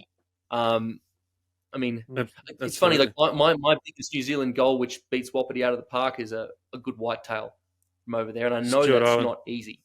Stuart Island, mainland, but Stuart Island has its attraction for its own things. Yes, I want to shoot whitetail on Stuart Island, but there's a very holistic thing about being able to take. It feels like that desert island experience, like the whole idea that you could probably live on a place and survive the traditional way because of the abundance there, because of the sense of it's just enough, it's got just enough of what it needs. It's like some kind of fairy tale idyllic thing. So I buy into that for different reasons. And that's a hunt that I'd want to share with other people and do socially. Hunting whitetail, on the mainland is something I would do as a personal pursuit because I've thought about it for too many years. Murray Horsefield, that's where he passed away in their pursuit. May he rest in peace. But that kind of hard, interesting country with a really elusive animal that's under pressure. It's like, I'll and then go and hunt them selectively. Then like that's that's my trophy hunt. For whatever reason, whitetail got under my skin, and I want them. Amazing. Let's flip this conversation quickly, mindful of time. Speaking of, we're still in the introduction. Ghost. Yeah, I know we haven't even cracked into it. Sorry about that. Hope you don't have to work tomorrow. You've had a really good rut raw, right? You've put some stuff out there. You've shown us on socials. Let's talk about that, because you've put a lot of hard work into that, and not by yourself. For some of it, you've taken a good friend with you, and you've helped him out. Going to talk us through some of that? Yeah. So your microphone was just breaking up a little bit there. I was only hearing every second word, but you want me to talk about the rut? Your rut, your raw, your experience with your friend. It was great to watch. Yeah. Oh, cheers. But it's funny, but light on. Like, it's light on. I think the big X factor with the success this rut is just the experience thing, having seen multiple ruts flow over like that, and how they can change, and then accommodating for that change. When I say accommodating, I just mean sticking it out and not shifting. And the red hunt, that was 9 days, involved a forest rebooking, and saw the first deers on day 8. And like, that's tough. But when that's your expectation, and to know that time of year does bring in autumn rains, to know that things can be later, that sometimes you just have years that are light on, and you still get. I was anchoring myself on 2 things, because a lot of this was about Dave, who I was with, who's a new mate, but one of the, you just click with someone and you knew you're after the same thing, and he was literally after the same thing. We were hunting the same area, and then friendship built from that, which was great. But the difference there was, like, we're talking about a guy who's extremely determined, extremely methodical, extremely persistent, but like, you're really using his head and his legs a lot to suss all this kind of stuff out. And there was a determination that wouldn't stop him. On my side of things, I have probably seven red ruts to look at, and a lot of conversation with a lot of people who are really into that, and seeing the rhythms flow over year after year. And it's a bit of an inescapable thing that perspective only does come with time. But when you start getting it, it's a beautiful thing. You can't look at the landscape any other way. And you'll just come and rock up to new areas, and I'll just look up on a hillside and just see a little kind of patch and a rut. I'm like, there's going to be rubs up there. There will be. And then, sometimes, whether it be public or private, you ask permission, or you just book it in like, no, I never thought of it, but I'm going to go there. And then, because all I need to see is the rub. That's all I need to see. And it's just satisfied that it's just constantly testing the method. It's just the proof. That's all you need. I don't need to see them all the time. And that helps. That helps kind of with sticking it out a little bit. But,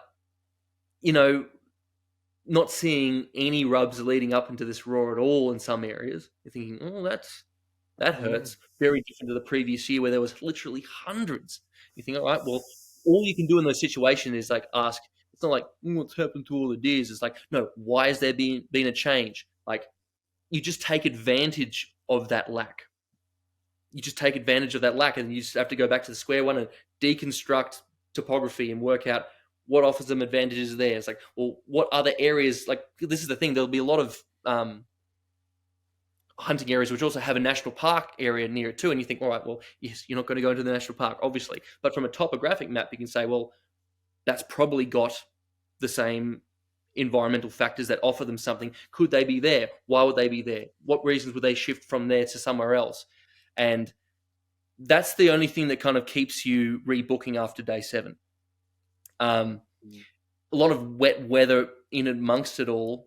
I mean, that's a really good way to, get to know people when you're just stuck in the same tent and cracking a few more and yarning more. That's a great advantage. If you're there by yourself, that'll probably send you insane.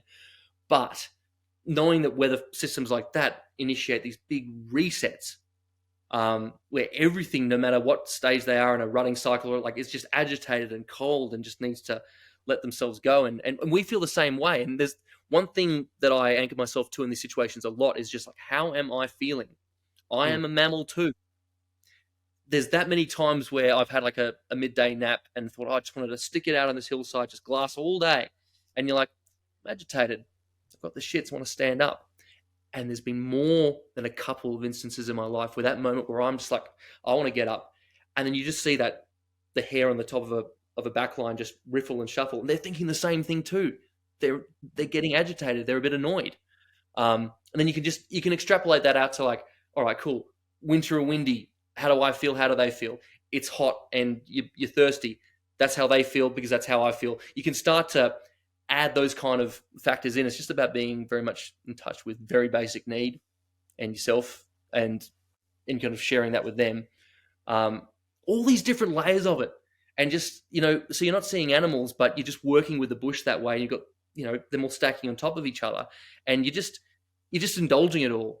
It's just a big, beautiful wank and I love it. It's like, get into it all. And then all of a sudden you get to the synthesis point where you're like, I can anchor myself to two factors really strongly right there. You have faith in that. You've got to. And sometimes those situations where like the only logical thing is you might be a kilometer away from something, but you've got to go 3 kilometers around and come from the other side because that's the only smart thing to do. And that's what's going to happen and work out.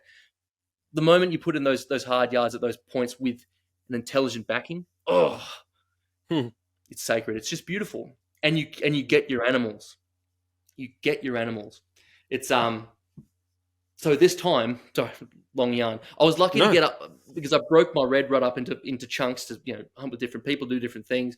It was day 5 that I finally got a hind, and I was glad to get the hind down because at the end of the day, irrespective of all the extras, the meat delivery was so essential. And as far as I'm concerned, they're on par with young Samba, like adolescent Samba. Red hinds are just the best. If they've had a whole summer of feed behind them, that is the most glorious flesh you can have in your freezer. And it just takes one bullet to offer a really big delivery all at once. So that was good. So it just allowed the whole stag hunt to happen a lot easier like that. Come to day 9. It's funny because I just discussed with Dave because we decided after that, like it's day 8. What are we going to do? We're going to do a backpack hunt. We were in deep enough as it was. We're like, no, we're going to get the packs on and do that. For him to do that, he actually had to drive all the way back to Sydney and back again to do some resupply to make that happen. That's how determined this guy was. I was going to say, how far is that? But that might give you away a little bit. It was a few hours, I imagine. It's a big job. Back to Sydney. Are you going to get the tractor out and start taking Sydney and just? Yeah, I was like, there it is. I think it's got to be to the west. That's a big deal, right? Big deal. Back to Sydney. It was a big deal, but it was commitment. But the point is, but going that further in, it wasn't just like, the further in you go, the more animals there are. I was like, no, bullshit. That's not the case. I find at all. It was just like going to a point that happened to be remote from where we were that offered key habitat offerings, a very mixed environment with different shapes, different kinds of bush, all offering a magnet point for a lot of them. Even then, we only saw one rub tree getting there. One. But that was enough. And I went out and I put a camera out there just to for my own sake, just well, at least this will tell me what might have happened afterwards, if anything. It might just fill in that knowledge anxiety that you might have. And essentially for myself, just let it go. I've got my deer. I've got this experience. There's just thumbs up everywhere. There's thumbs up everywhere. I will go for this one last afternoon walk with just a sense of letting go. And the last thing we said to Dave was well, we are pretty damn remote. Let's just think about this because no phone service at all. We can both handle ourselves in the bush, but if it's one of those minor problems, we want to know how to get in touch. He says, look, at the end of the day, universal hunter safety signal is just 3 rifle shots in rapid succession. And so an hour before dark, I'm like, it's time to walk back to camp and we're going to have a good yarn. It's going to be great. And there was 3 shots in rapid succession. And I was like, I'm getting excited. Maybe he shot something. Because I put up some pigs about half an hour beforehand. They would have headed in his general direction. I thought maybe he's towed up some pigs. That's a good thing. But it was only half up the hill. I'm like, 3 shots in rapid succession. And I don't know. I've been in a few first aid situations in my time, but that first hot flush of it's real. It doesn't let you set your order of priorities up very well. It can just, a lot of things go out the door and you've got to start from the 1, 2, 3 again. So I'm running back to camp and I'm just tying multiple rain jackets around my waist and getting multiple water bottles and things like that. And just making sure the EPIRB's good and all sorted, just like, oh, and walk down on him, and there is just like, arms red up to the sleeves, and he's like, oh, they're a lot bigger than fallow, mate, and there's just shows the shape, and it was just too good. It was too perfect. It's like there's those times in life where like it's like this is too good to be true, and I've had more than a couple of those that I've seen in myself or others in my life, but it does come on the back of intelligent, mindful, directed, hard work. And geez, that's just the best feeling. It's just the best feeling. There's nothing like it. It's just electrifying. And that carry out was horrendous. It was horrendous, fueled with those good feelings. You know what I mean? Yeah. I mean, that was the red side of things. And but it got to this point where I'm like, look, because I'd arranged for some fallow deer hunting to happen on private property. And it's like, well, cool. If you arrange that, that's a date thing. You can't be flexible like you would with a forest. Like, I've got to go and do that. And this is already a week into April, and there'd been I heard of a burst of fallow rutting that had happened around March to April. I'd love to hear if you had any perspectives on ruts that were further north, just to compare them all. But there'd been a bit of a burst and then nothing, and then you might be on a Facebook group or on the phone to people, and they're like, "Oh, has it already happened or is it already over?" It's like, I don't know. It's just that idea that it could have been this dissipated rut that kind of happened early and then just fizzled. It's happened before, and so there's that nerve thinking, oh, maybe I've missed the classic experience and all that kind of thing. When I got out to the patch, I lost access to one of the blocks that I had through unexpected circumstances. But the owner was like, "Look, mate, I prefer it if you didn't hunt here. Please stay the night and all that." But yeah, and that's another thing. Don't worry about that. But it was disheartening. It's like, oh fuck, boof, boof, boof, few punches in a row. Don't like it. But spoke to the owners next door who I'd already arranged to hunt with, hunt in their place, and it was a beautiful welcome from them. Like they had family staying up there. It was like a long weekend for them. They had caravans and a lot of people up there. I thought normally I wouldn't want to kind of crash their vibe, but it was wonderful to be received that way and all that kind of thing. But the one key thing to all of this is no croaking. Seen deer yet. And it's like, all right, cool. Well, another beautiful, people situation that I like to settle back on. I'm like, well, at least I've got great friends here and this has been a wonderful time, all that kind of stuff. But all that kind of thinking is just like this residual, letting yourself off the hook kind of thing. I still pushed through and did a big backpack hunt into like far remote country. We're talking about some rough ass hills, and it's just it shocks me how far fallow are willing to go away from pasture, even though they're very much like a farm fringe woodland kind of animal. It's a very bucks go some crazy. Yeah, and I've also found this year and last year. Last year I started to get an inkling of this, and then this year I really solidified my thinking on it. I went quite a way off the fringe farmland this year, looking for different habitat. So I've always hunted, like all of us, you look at the maps, there's farmland, it's a honeypot, animals are going to and from it, under the cover of darkness, and, a lot of people are trying to intercept them. But when I found these herds of fallow 3, 4, 5 kilometers away from that farmland, I probably hadn't experienced a lot of time with them before. And I realized that they weren't traveling. This was their home. This was their habitat. They ate there. They weren't part of this group that went forwards and backwards every day. So that's opened up a whole new world of fallow hunting for me that I had not really considered. I started hunting fallow on farmland, on private land, and then went into state forest, but still used the farmland as the honeypot. There's some very good stuff deeper in that I hadn't really considered much. Part of that, I guess, does feed into the fact that it's been some wet years and there's just good feed in the bush. Good feed everywhere. That pasture will often dry up. How far they change their habitat, though. Like they're quite habitual in their home range. I think they would persevere. And don't forget, you probably haven't been to these locations, but there's creek systems that run through that I've never seen them dried up. So it's naturally pretty wet up there.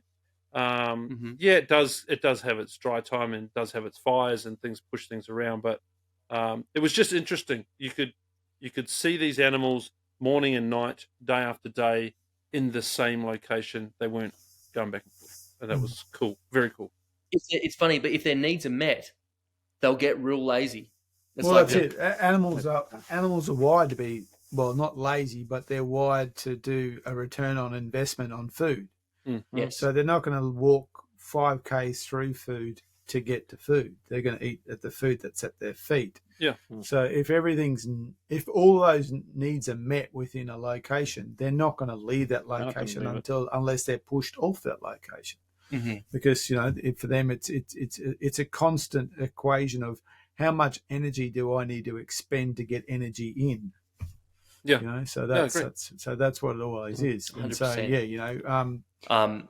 I mean, it's like when you notice, like if you've been traveling over the last few years, I've noticed there's not so many roos on the side of the road now, because there's pick for kilometres that way, whereas generally when it dries up, that you get there's a bit of natural pick that comes along the side of the road, so the roos come with that pick. But when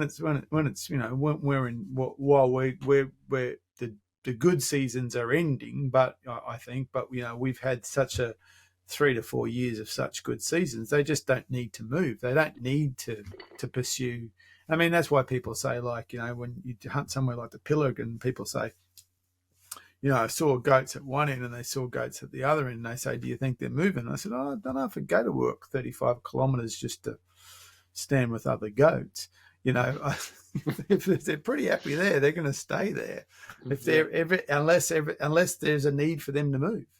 Yeah, but my thought pattern still went to, how did this group of deer end up this far in? Like, why did they move from the farm fringe land to start with? If we take that, and it's probably a bushfire that's run them there or something like that. But you can think about it theoretically, like you're putting it. That there's no need to move if they've got everything that they need. I'd still not witnessed it before. Like, just hadn't seen it before, which I thought was great. See, I had a ridiculously bad rut up here in Queensland, raw. In January and February and March, there was deer everywhere. Literally, there's one bit of video I've got one. I think there's like 10 spikers on a dam, and I'm just going, well, it's going to be a great raw, and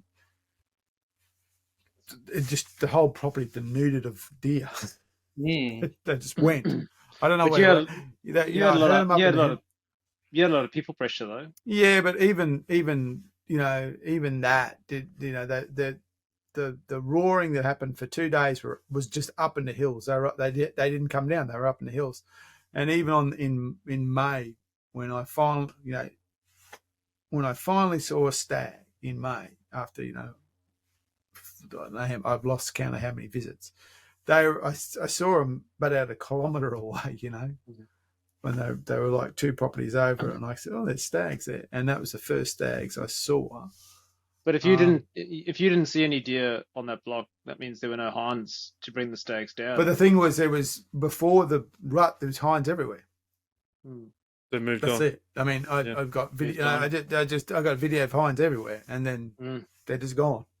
So, Profty, asking the whys is a huge one. Say again, mate. But asking the whys about those sudden. That's it. That I have thought. I've spent many hours thinking, what happened? And there's rubs on that block. There's fresh rubs on that block, and and there was a couple of incidences that were obvious influences, but that doesn't kind of influence the whole what happened in that ecosystem. And I'm yet to figure it out. And I don't know if it's because there's more cattle movement, whatever it was. But, January, February, March, deer, roaring, deer. Then a cutoff point. No, because I was finding that where there was a uniform cutoff point across almost all my cameras, hearing the same thing from other hunters across the board. Like, really? And what we had down this way was about a 2-month dry. Quite unexpected, because we've had our wet years, and it was just it was the first time I'd seen some paddocks even devoid of grass. Not just brown, like devoid of grass. I hadn't seen that in years. We had a big flush come through, and It rectified itself. That had a very sudden effect on a lot of animals, like completely clearing out of whole regions within like a week. Across the board. I thought it was just really interesting how quickly they all uniformly reacted to that. But then it was coinciding, like that migration based on climate was happening exactly as the rut should have been heating up. So you've got a lot of confused bucks and stags everywhere just trying to suss it out. And the funny thing is, there was still plenty of stags shot down this way, reds I mean, plenty of excellent fallow. But for me, I saw more bucks this year than fallow does. I didn't hear a single red roar at all this year, full stop. But got a heap of reports that there was roaring happening like in later April, which seems like, look, that's quite late. But then I was having people from the Hunter Valley hassling me that around my birthday, which is 14th of March, mid-March, that there was like flat out roaring, like a complete red rut that brewed up in some areas with them all like fighting, going at it, making a display of themselves. And so it's like these little seasonal glitches, changes happen that it's biology and hormones that are driving them towards these things. And then something happens that's a bit out of the ordinary, and it's like only half of them kind of react to it. But because the other half aren't reacting to it, they're like, so is it on or not? Like, are we fighting or are we not? What are we doing? Like, and it just, and that distribution just throws it all out of whack. But for me, to be honest, at the end of the day, I'm like, oh, the whole thing's changed. Like, no, I want it to change. It's amazing where animals start to turn up where they've never been before when this kind of thing happens. And where they've never been before and they turn up, they're like, oh, we like this. It's meeting all our basic needs. Maybe we'll just start to zero in on a pattern here, that kind of thing. I've been shocked by the quality of trail camera pics that have turned up post-rut. Yeah. And it's nice because it just, in the back of your head, you think, oh, has everything changed? Is everything redistributed? It's like, well, things did change, but they're there. And I mean, like... Well, I heard roaring on the 6th of May. Bullshit, really? So I was literally going, that one on the hill's still up there. And I could hear him, and it was just, I was stunned by it, because the year before, the 30th of March, or the last 2 days of March into the first weekend of April were the property I was hunting on. I literally, on the first day up there, I said, I'm not going to shoot anything today because there is so many deer up here roaring. I'm just going to look at them. Yeah. And I spent a whole day just walking around looking at different deer roaring, and had this stupid stag basically almost step on me. They were so close. Yeah.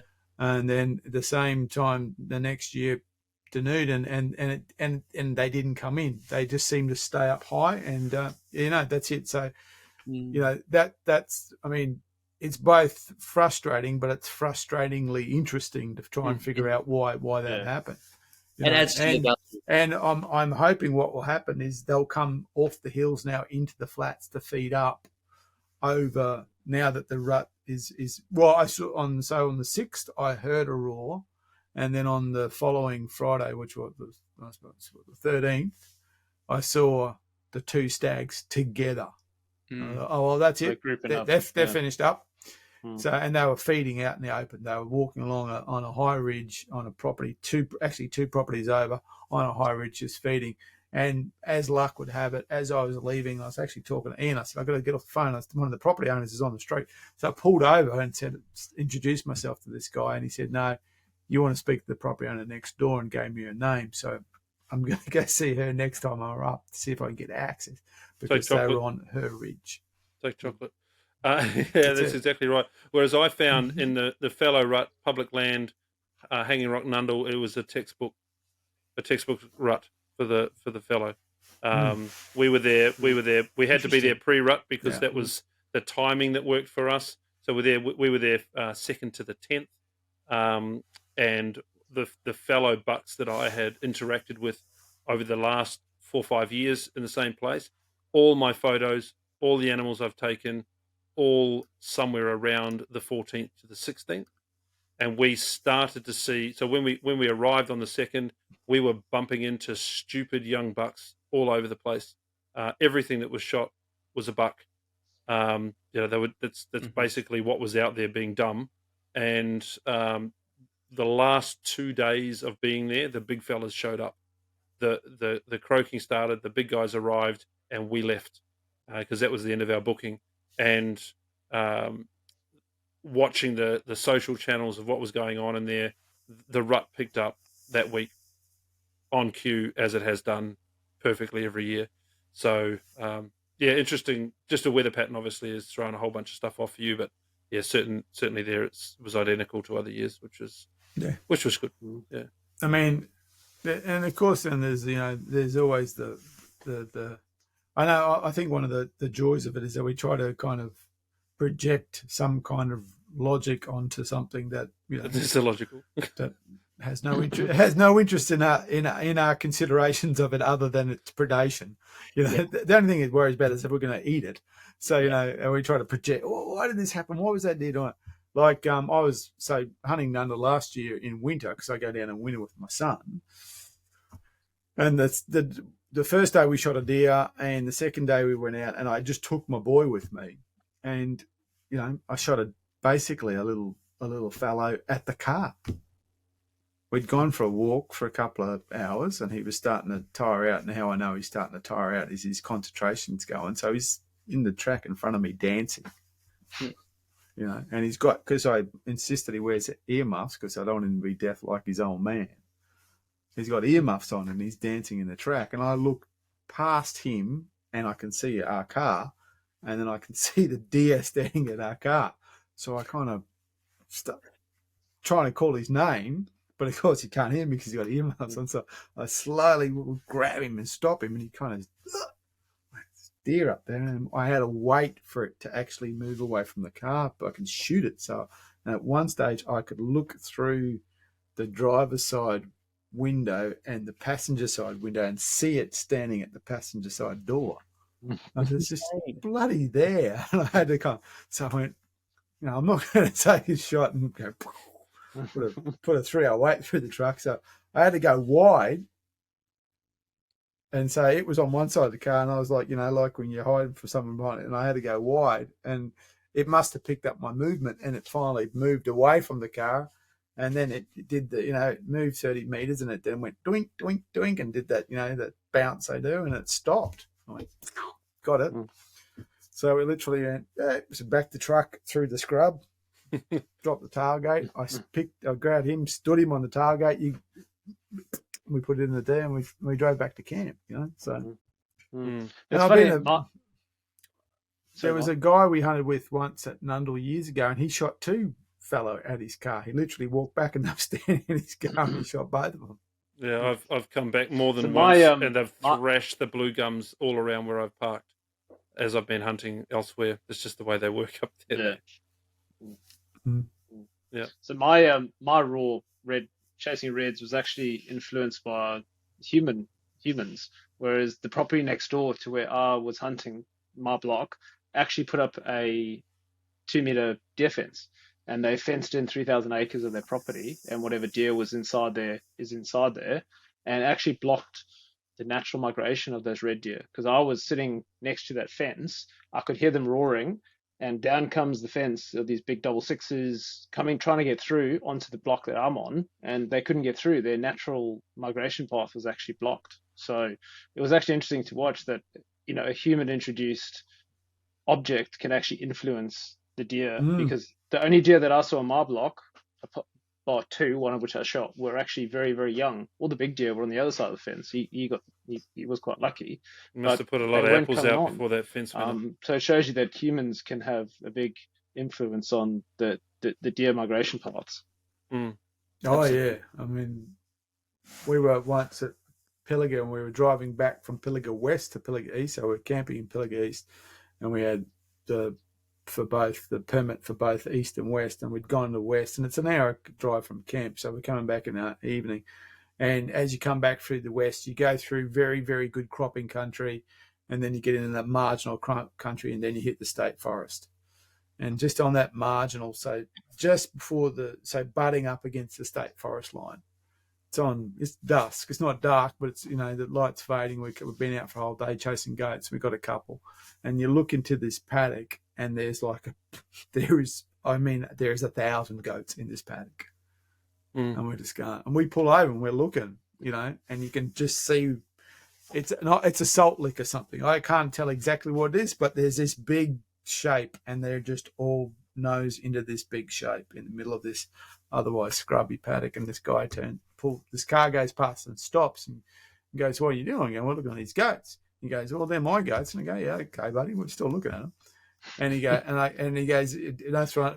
He says, "Yeah, he was kind of not happy that we were looking at him." He said, "Oh, they're my goats." And I can't remember who it was, but someone said, "Mate, I can't see an ear tag amongst them," And what happened was he just whacked that thing there in that paddock, and they just came from everywhere to that source. And then he closed the wire behind him, and all of a sudden he's got 1,000 goats. Hey, before we wrap, I'd love to hear the end of your fellow story, Profty. You've dived into the middle of this big block, but then I interrupted you. So, how did that shape up for you? Thinking.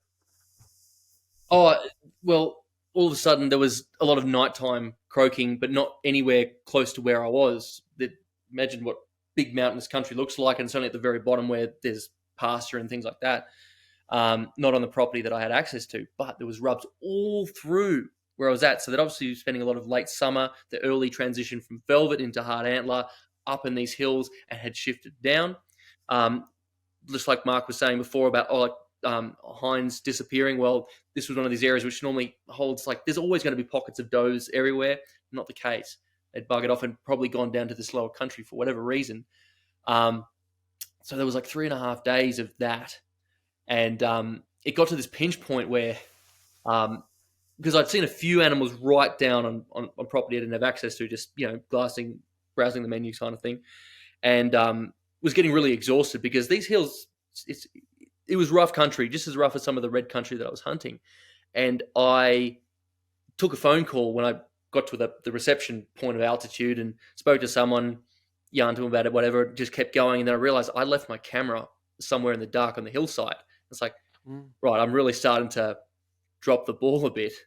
And the next day I did a 2-kilometer run but I didn't realize I dropped it there. I wasn't sure about that. So that was the thing. So I did this 2-kilometer run from where I'd camped on the very top of the hill to where I'd done some glassing, did that 4 times. That was a lot. I was exhausted. I was just got to the point where just accept that you've lost your camera. You're stuffed up. Thankfully you got it back up. Don't do it again, donkey. And on the last walk up, I mean a monster fallow buck in the thickest wattle in the most random spot. I was like, right, am I supposed to get enthusiastic again? Yeah, well, sure, of course I am. It was just whoa, he was big. I mean, this area can breed quality like that. And it's just not every day you see that. It's that fires you up. It just drags you back in again. I had no chance of shooting him. It was just one of those taken by surprise moments. 10 minutes later, I find my camera and it just fallen into this bit of a hollowed out burnt log. So it was black inside. Camera and the tripod's black, so I just didn't see it.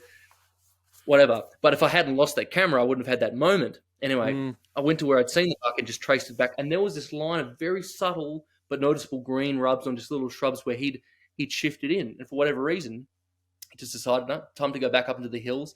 And there's this one basin where it forms itself as a bit of a feature of this area because it will eventually hit that kind of pasture country. And on the other side, there's a bit of a saddle.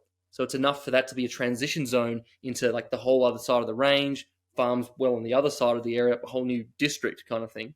So there's a travel zone there. It's all right, enough to be encouraged. Went back, saw the owners, caught up, have a beer. It was nice and all that. So random, just middle of the afternoon, all of a sudden, burr, burr, croaks opening up. But not constant croaking, just this welcome to area kind of croak. It's and here I am. Who else is here? And they'd all seen him that afternoon. They'd gone and rattled him up. Blake had taken his young fella Heath up there. They were just going for a father-son wander up the hills. The granddad was with them too, I think, and then do a bit of a rattle. And there's a monster moose-wide paddly bugger that's just rocked up into the area, probably the one that was croaking, different to the one that I'd seen. All of a sudden, within a short space of time, there's multiple good, big, mature bucks in the area. I think, holy shit. This is on. This just that surge just renews itself. It's I'm going to do this, and I had so I thought I'd just go up for the afternoon right until dark. When you're zoned in and you really want it again, you stop making the silly mistakes and you're just being ultra careful. Every footstep you go into that zone again, And finally, right on dark, I just finally started to see deer for the first time, like in the area where I'm in control. I've got the rifle, I've got the binos. I'm like, yes, I've stalked in on you, I've found you. And only half an hour before it got really proper dark, I looked down at my feet and I'm like, I was standing in a scrape and there was little puddles of piss in there. I was like, oh my goodness. I just, all of a sudden, after all this time, just right on the honey hole, it's like, I'll just sit here. And then you start to hear a few little rocks, 100 meters up ahead, and you think, the deer here, this is going to be good. The film's not really showing itself, doesn't matter. I was just like, enjoy this moment for what it is. And then you just look and see the silhouette. It's a doe head. And then you see like, oh, but there's more than a doe head because there's a whole line of does just walking straight at me behind it. Not an impressive rack, but rack all the same. Right into 5 meters. And, it's just moments that I live for them. It's just the best. And when you set things up that it was going to happen to they had no idea that anything was going on until 5 minutes away. And then she's taken a big jump over one side and another's taken another jump the other side. And they're all just confused and they know it's all up, but it's all around you. And you're thinking like, this is the best. And it's funny those times, like all that buck cared about was putting his nose up their backsides. Not a care about me in the world. And the only reason he buggered off at speed is because they buggered off at speed and he was just making around. Typical 3-year-old buck behavior. Anyway, next morning, just into it hard, like when you want it bad, and you're like, there's no sleeping in on days like that.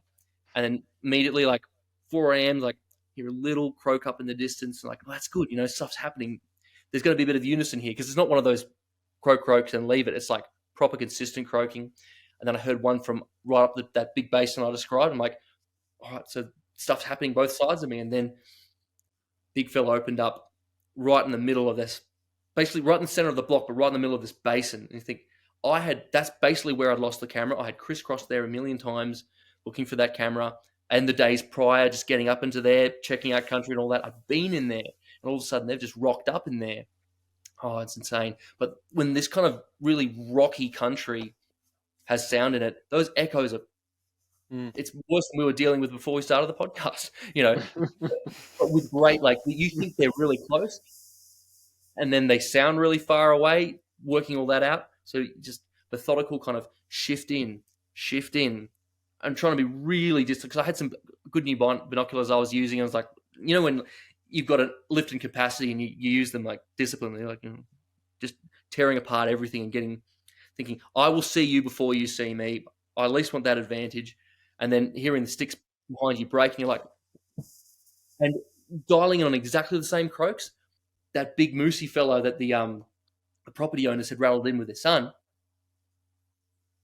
It was him 20 meters behind me, and the shock and sometimes you have that. You really catch an animal unawares, but just the eyes, how they're just we were both doing it to each other. It's just and he's off. And I'm off, and everything's 360. And then there's just croaks building in the whole area. And it's overnight, the place had just started filling up. And it was one of those times look, he's found me. I'm in the area. The smell's gone places. Just start beelining it. Just you can use a bit of swift aggression, drop everything you've got, just jog. Camera in one hand, rifle in the other, get in. And then they go quiet for a bit and you think, they've smelt me. But then you get another little small croak. And it's on. It's just so emotional. It's just emotional turmoil. Finally, just kind of stick my head up above this just little ledge, and there's does just running straight across. And then it was him behind him, just like a full pelt, just not caring about anything else. And she outrun him, and he'd obviously had a scrape in amongst there. So he's tried his run, and then he's torn back just to occupy the scrape zone. And anytime he comes back to the scrape, it's just croak, croak, croak, croak, croak, croak, croak. And I found the log, and I was doing it the moment he was going to give me any kind of fatal shot. It's just it had to be it. Bum faced me a lot, and because when he's croaking, he's just doing these circles and circles, and then finally he was in this quartering away position where his bum's one way, and then he was almost looks like he was looking away at me, and then just croaking in multiple directions away from me. And then there was just the moment where I know where his heart is, and then just and he just did this 7-step sideways tumble fall into a bunch of wattles like that. Oh, I was emotional. Oh, I was just. It's just you can hear it. When you can hear it.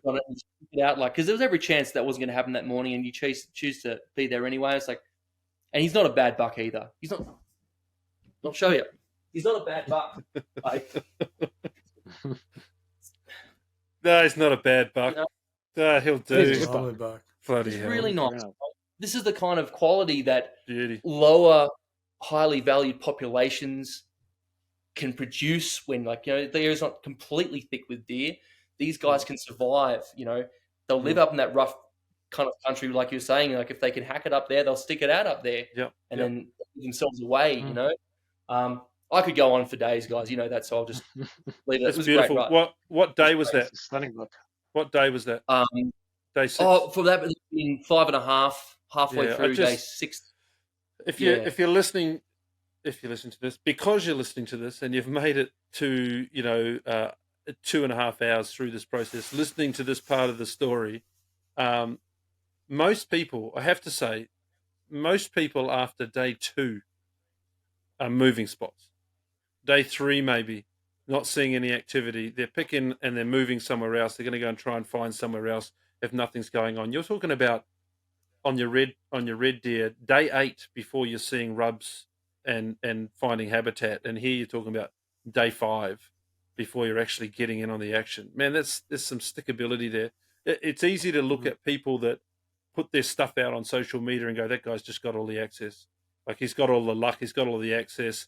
Man, are you putting 5 and 6 days into tracking down something like that? That's incredible. That's so good. Well, the reward's there, but one thing I'll only add to all of that is it's aided by the fact that I love the place. It's the connection with the land itself. Every moment spent there is healing to me.